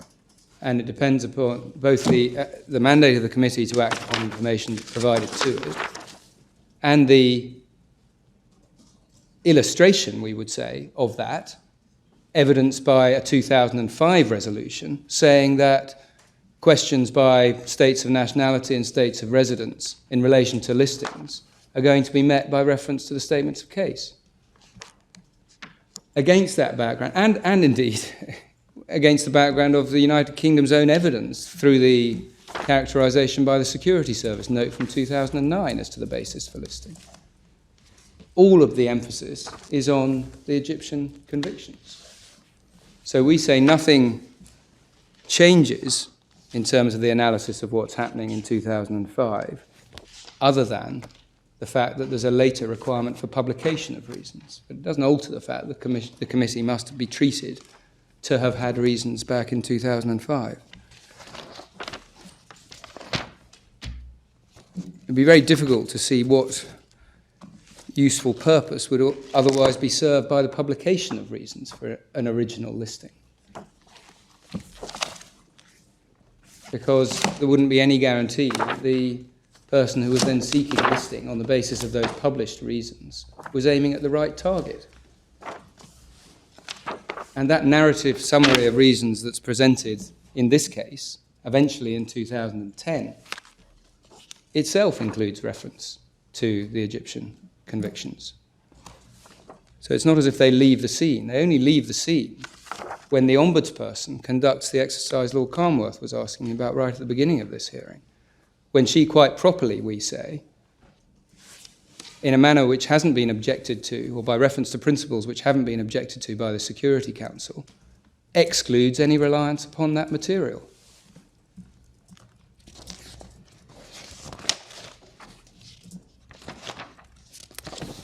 My Lords, that is, I think, all I can usefully say, without repetition, at least, on ground one. And so unless there are further issues relating to it, I'll move on to ground two, if I may. Thank you. Again, the core propositions we've relied upon are set out in the note we handed in yesterday.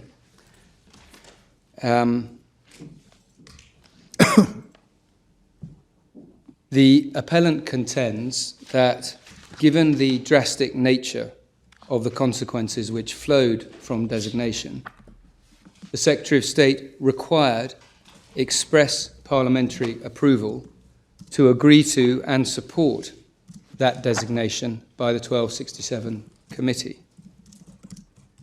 Now, I hesitate to say this, given the argument that's just taken place, but our submission is that this point can be taken relatively shortly, notwithstanding its obvious profound significance, because the dispute between the parties appears to have narrowed to whether the respondent's decision under challenge in these proceedings is to be characterised as involving an interference with the appellant's property rights in this jurisdiction.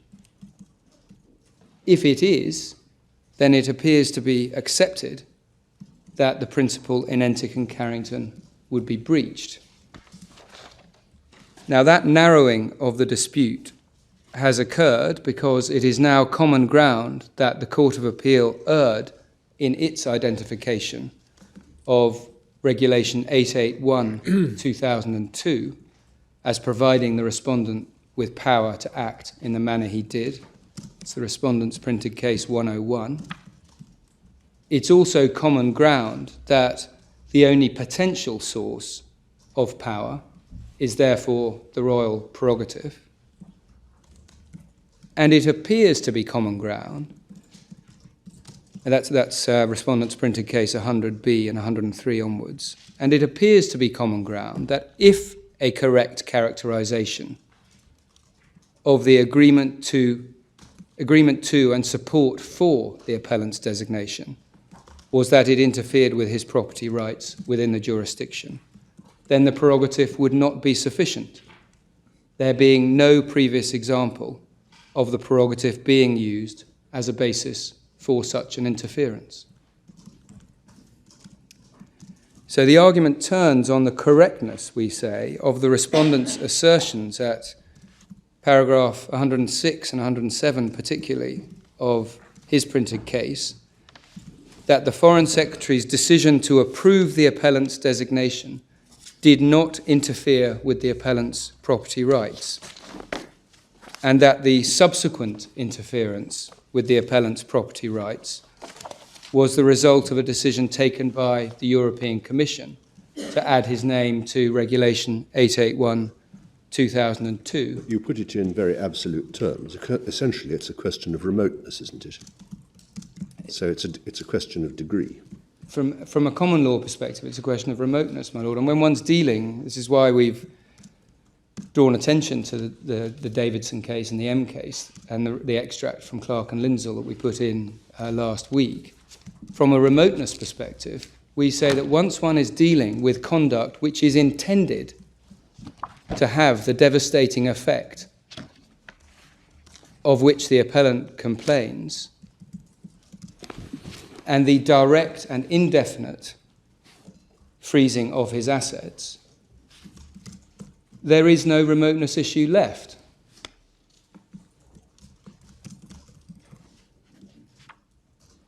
Now, we submit that the respondent's approach should be rejected on 4 grounds. It is, we say, artificial in the extreme, in the particular very unusual context of this case.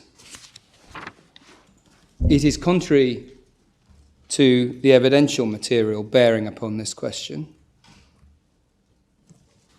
It is contrary to the findings of the courts below, and it's contrary, as I've just submitted, to the ordinary common law approach to the determination of liability and questions of remoteness in torts involving intentional interference with the person or property. Yep.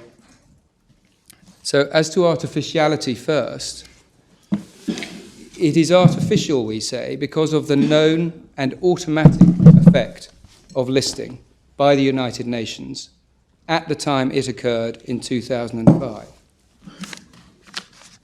The structure of the European Union regime was such that the moment the appellant was listed by the 1267 Committee, it was both inevitable and intended by the respondent that he would be listed by the EU.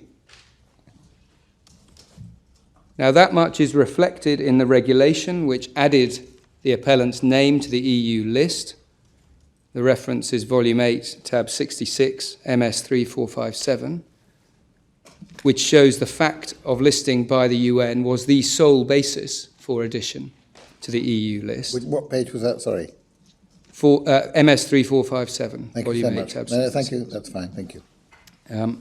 And it's reflected in the respondent's detailed grounds in these proceedings, stating simply that individuals added to the UN list are included within Annex 1 to EU Regulation 881/2002. That's Appendix 2, page 669. Thank you. Yep. Now, the attempt, we say, to distance the Secretary of State's decision at the 1267 committee level from the EU asset freeze, which the appellant then faced, and which my Lord Mance identified earlier this morning, is also, we say, difficult to reconcile as a matter of reality, and this is on the artificiality aspect of my submission, difficult to reconcile with the contemporaneous material and the Secretary of State's own evidence. Now, three aspects of that contemporaneous material, if I can emphasise and give the references to, if I may. The first, the ministerial submission in 2005, immediately preceding the decision under challenge, defined the issue as being how to respond to the proposal to add the appellant and 3 other UK residents to the UN list of individuals associated with Al-Qaeda. Can you give me an MS number for that? Or It's page 808 in Appendix 2, MS 997. Thank you. Yep. And that was a decision to add them to the UN list of individuals associated with Al-Qaeda that are subject to sanctions. The submission went on to say, and this is a paragraph included within the Divisional Court's summary of that submission, at paragraph 5 of the submission, that designated individuals are subject to an international asset freeze. Yep. Not maybe if some separate, Yep, different decision is taken later. Yep. And the substantive reality was also, perhaps in some ways, most tellingly reflected in the notification that the appellant received of his designation. Page. Page 589 of Appendix 2, MS 778. Thank you. Yep. Just give me the previous MS reference, because I seem to have got it wrong. 997. I thought it was 997. I see. It was much redacted document. Yes. But it's the bottom of the page. Yes, 808. it's this is the ministerial submission, which begins at page 808, It's paragraph 5 at the and it's bottom of the paragraph page. 5. Last 2 lines. Yep. And Thank you. it's also paragraph 1, which is defining the issue we Thank you. decided, namely whether people Yep. who are subject to sanctions should. Yes, very well. Thank you. So I was on page 589 MS. of Appendix 2, MS 778, Thank you. Yep. which is the notification.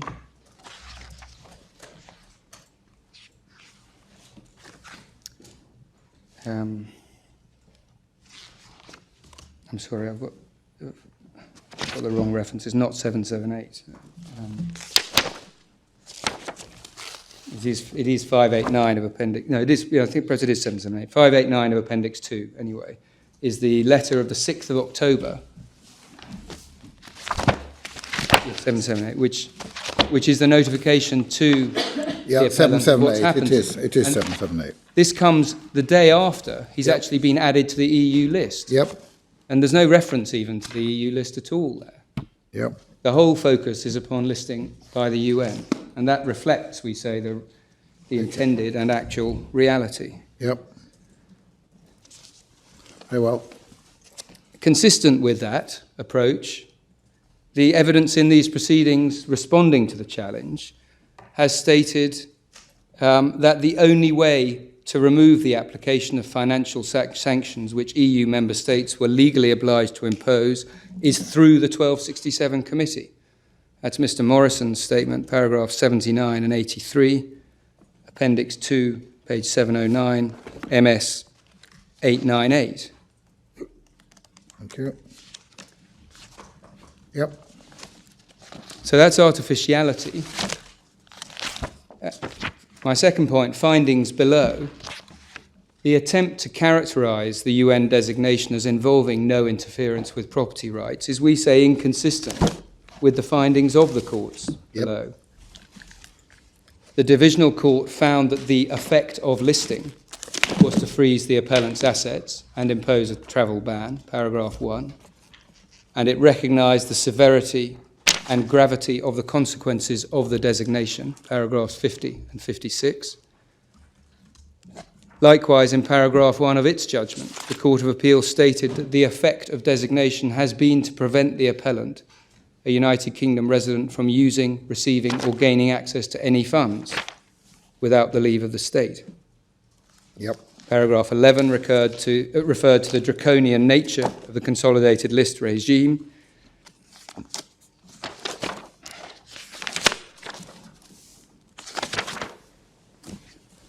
Now, all of that, we say, is inconsistent with a very narrow view to the effect that the only interference here is caused by the EU regulation and the addition to the list annexed to the EU regulation. That was an automatic step which the respondent intended to occur and which was inevitable the moment the UN listing occurred. yep, And finally, a fourth point on this, the approach contended for by the Secretary of State in seeking to insulate his decisions from challenge by reference either to the 1267 committee or to the addition to the EU list is inconsistent, we say, with an ordinary common law approach to questions of causation and remoteness. And that's why we put in, once it became apparent that this really was a narrow issue on this ground of appeal, we put in the note we did last week and drew the court's attention to the cases of Davidson and M that we wish to rely upon for this purpose. I hope all members of the court now have a copy of that note and those decisions, but if not, I hope we can provide additional ones.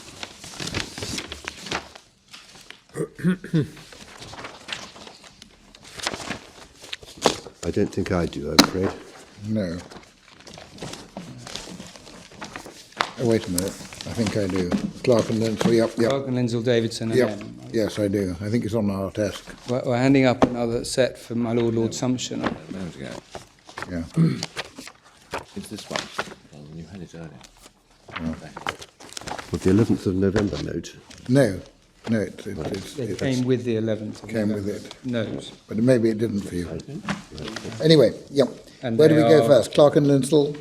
They're addressed in paragraphs 4 to 7 of our 11th of November note. If I could go Oh, to thank you. Davidson first. Yep, The case involved a claim against police and a store detective for false imprisonment. Obviously, vastly different factual context, to put it mildly. The store detective had told the police that the claimant and a friend of his had taken a cassette from a shop without paying, and both were arrested. And at trial, the case against the police was withdrawn from the jury because they had a statutory defence under PACE.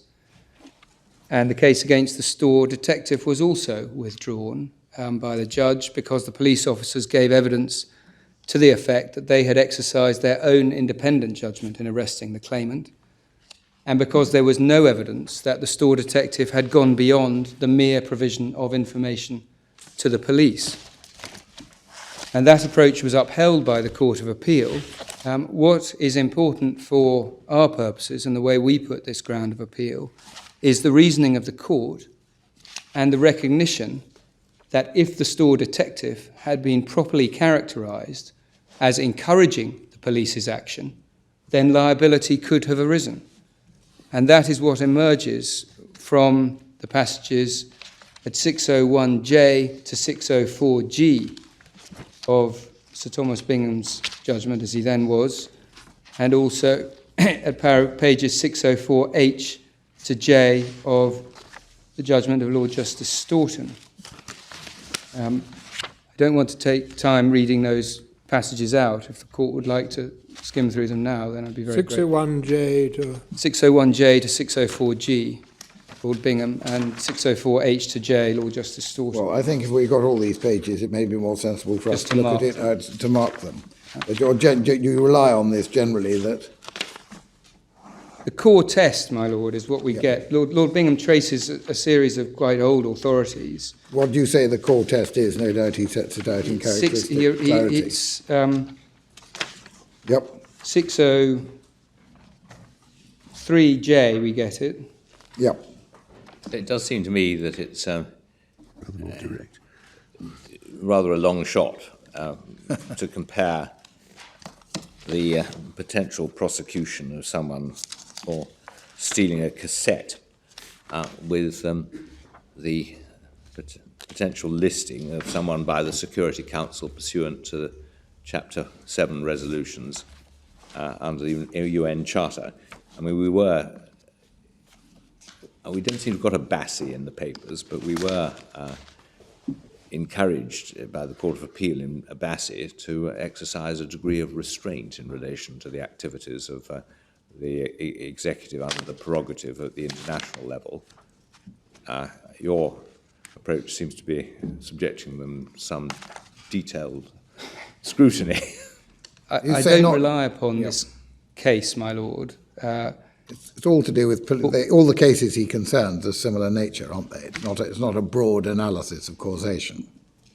No, but the question which we say these cases cast light on, given that we are in Entic and Carrington territory, and on our case, is when will an act of the executive be properly characterised as affecting an interference? Well, we've got to consider whether this analysis is right. I mean, fundamentally what you're saying is that the Secretary of State can't, the United Kingdom government can't take part in an exercise like that established under Chapter 7 by the Security Council.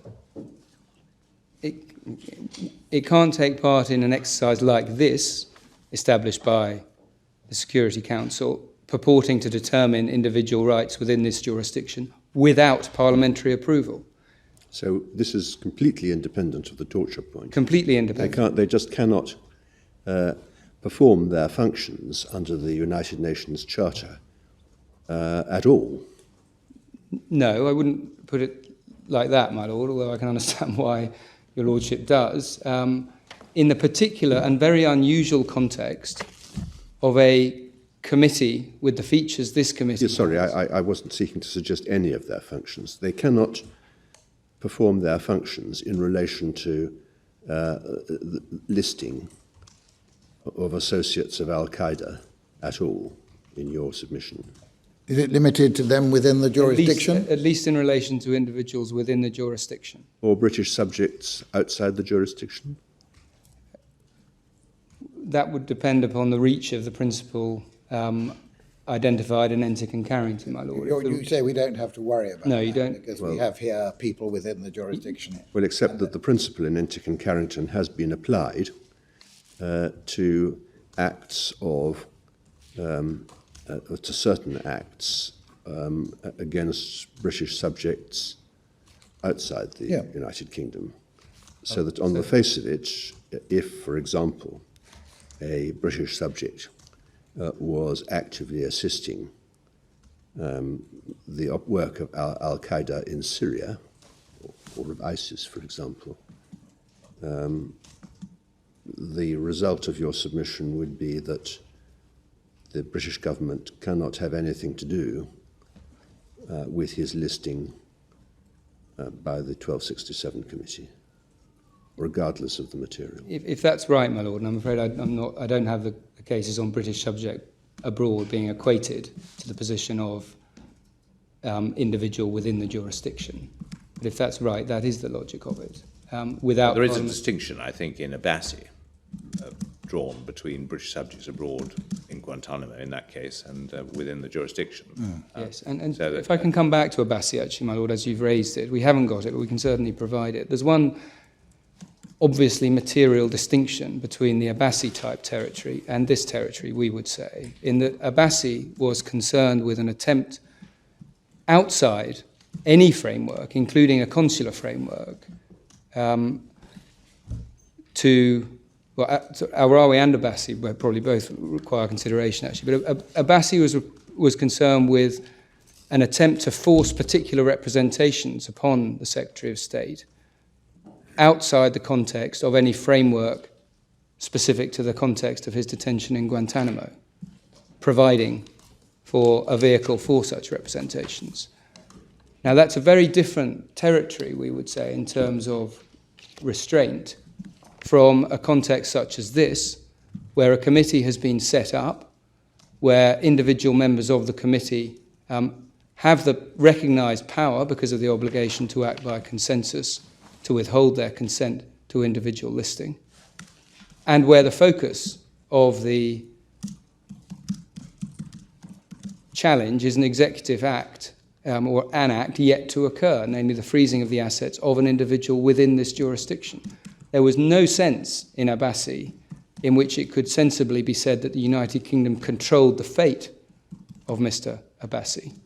In this context, control was evident, and the United Kingdom's consent was required before the interference with rights of which he complains occurred.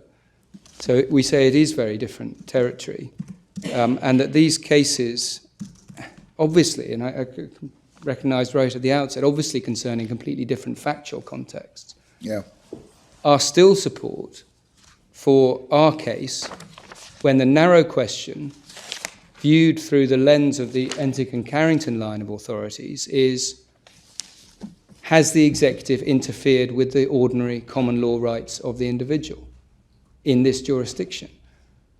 And we say the answer to that must, as a matter of both reality and authority in the light of these cases, be yes, because of the very unusual context which involves the United Kingdom precisely intending on day one that course of events will follow, and precisely intending that those ordinary common law rights will be interfered with. But the course of events which will follow, to use your phrase, is the course of events which legalises the freeze. The course of events which follows is a legal course of events. What happens is that the result is that the EU Council resolution takes effect as a matter of law in England, thereby depriving your client of certain of his proprietary rights. But that's a pretty critical difference, isn't it? Because you've got to submit that the executive cannot put into action a legal framework for interfering with property rights Well, in Davidson, there was a legal framework which permitted the police to effect the arrest. And the premise of argument in Davidson was that there was no case against the police, that the police's conduct had been lawful. And the question was whether the store detective had encouraged or supported the arrest which ultimately occurred.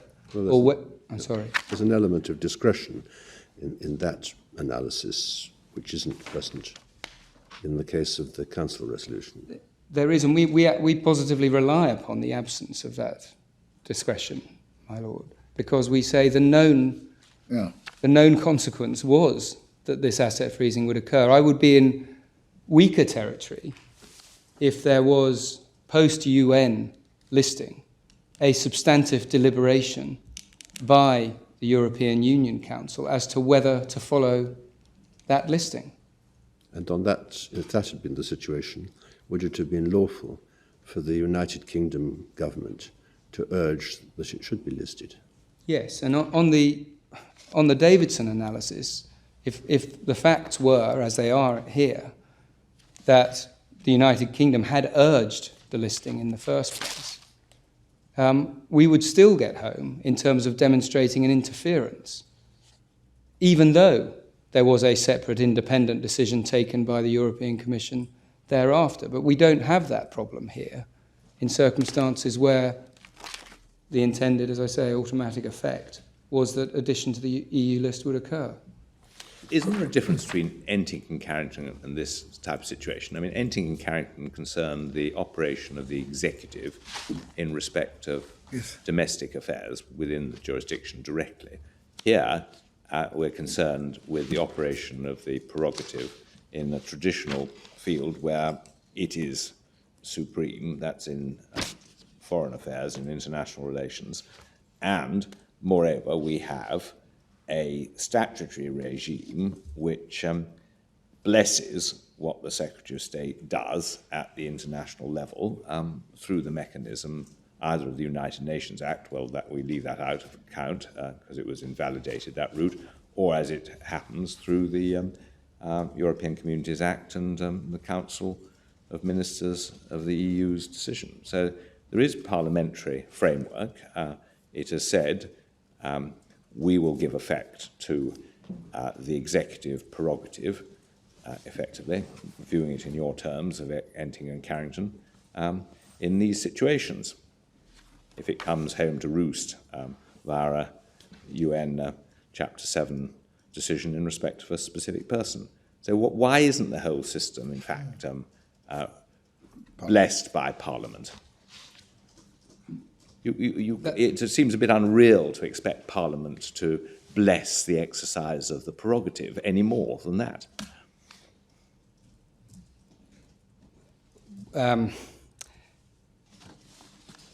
Well, that takes us back, I suppose, to, at one level it takes us back to the 1972 Act Vires point that my Lord started with this morning, which isn't in issue on this appeal. I mean, I think we have to start. So we have take to start, some things as stable, I suppose. Yes. Yes. What about the Al-Qaeda Order 2006? I think not all of it was declared invalid in Ahmed. That order was made pursuant to the royal prerogative. It was laid before Parliament.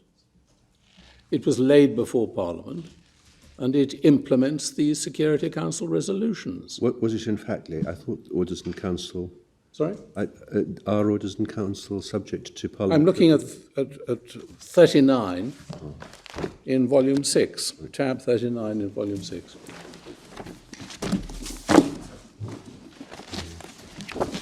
So I'm going to come to Ahmed in I was really following up Lord Mancy's point. Made 14th November, laid before Parliament 15th November, on the recitals, resolutions of the Security Council, called upon Her Majesty's government to apply certain measures. Accordingly, she provides as follows, and not all of this is invalid.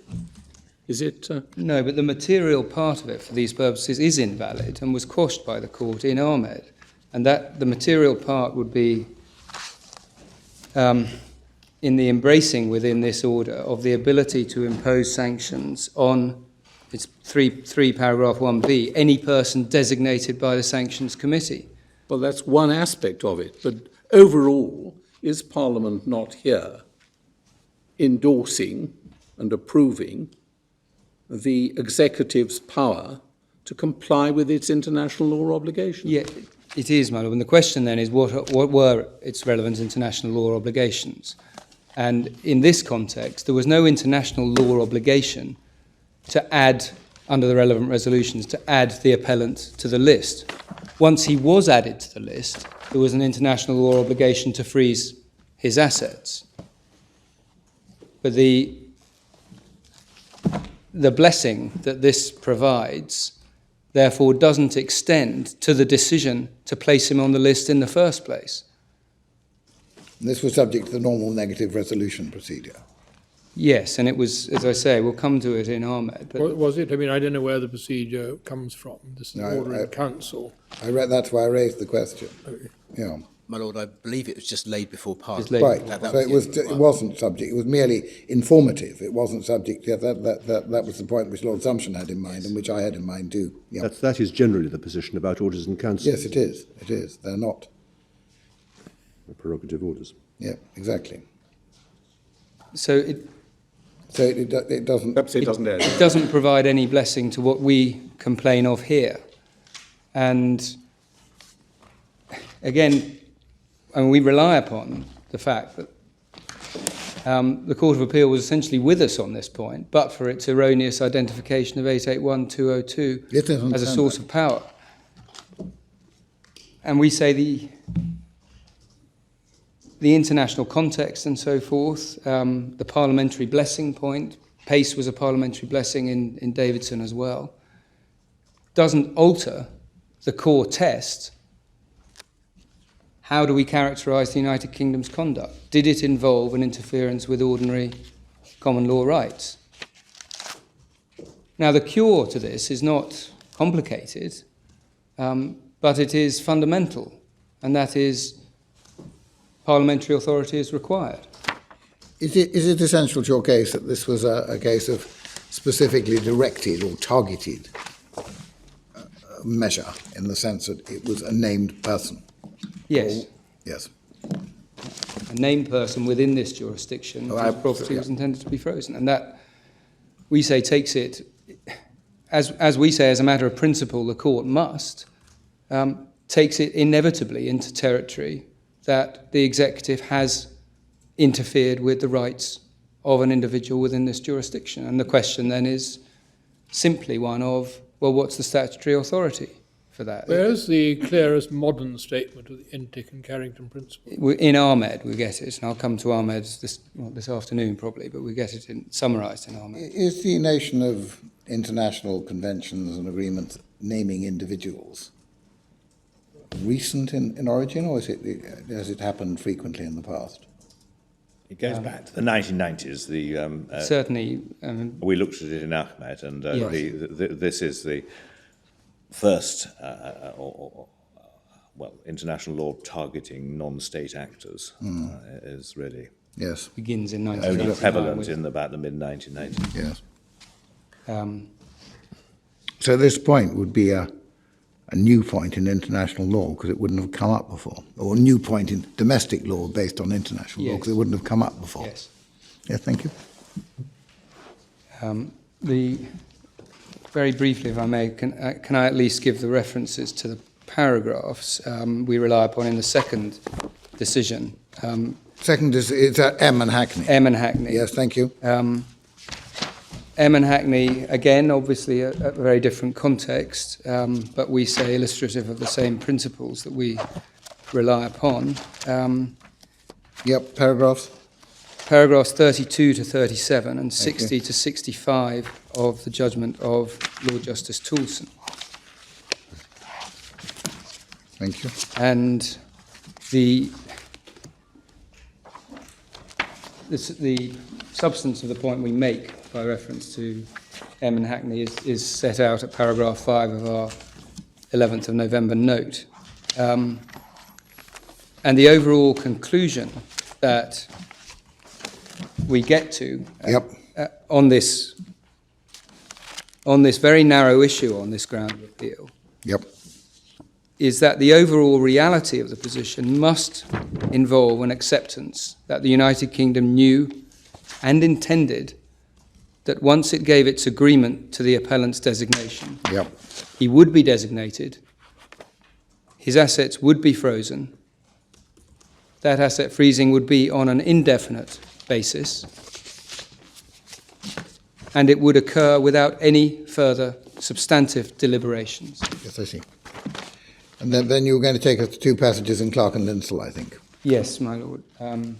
2142, which is to do with remoteness when you intend the consequence. Again, they really just deal with the point that Well, it has the advantage that this seems to be more sort of general rather than specific types of case. yes.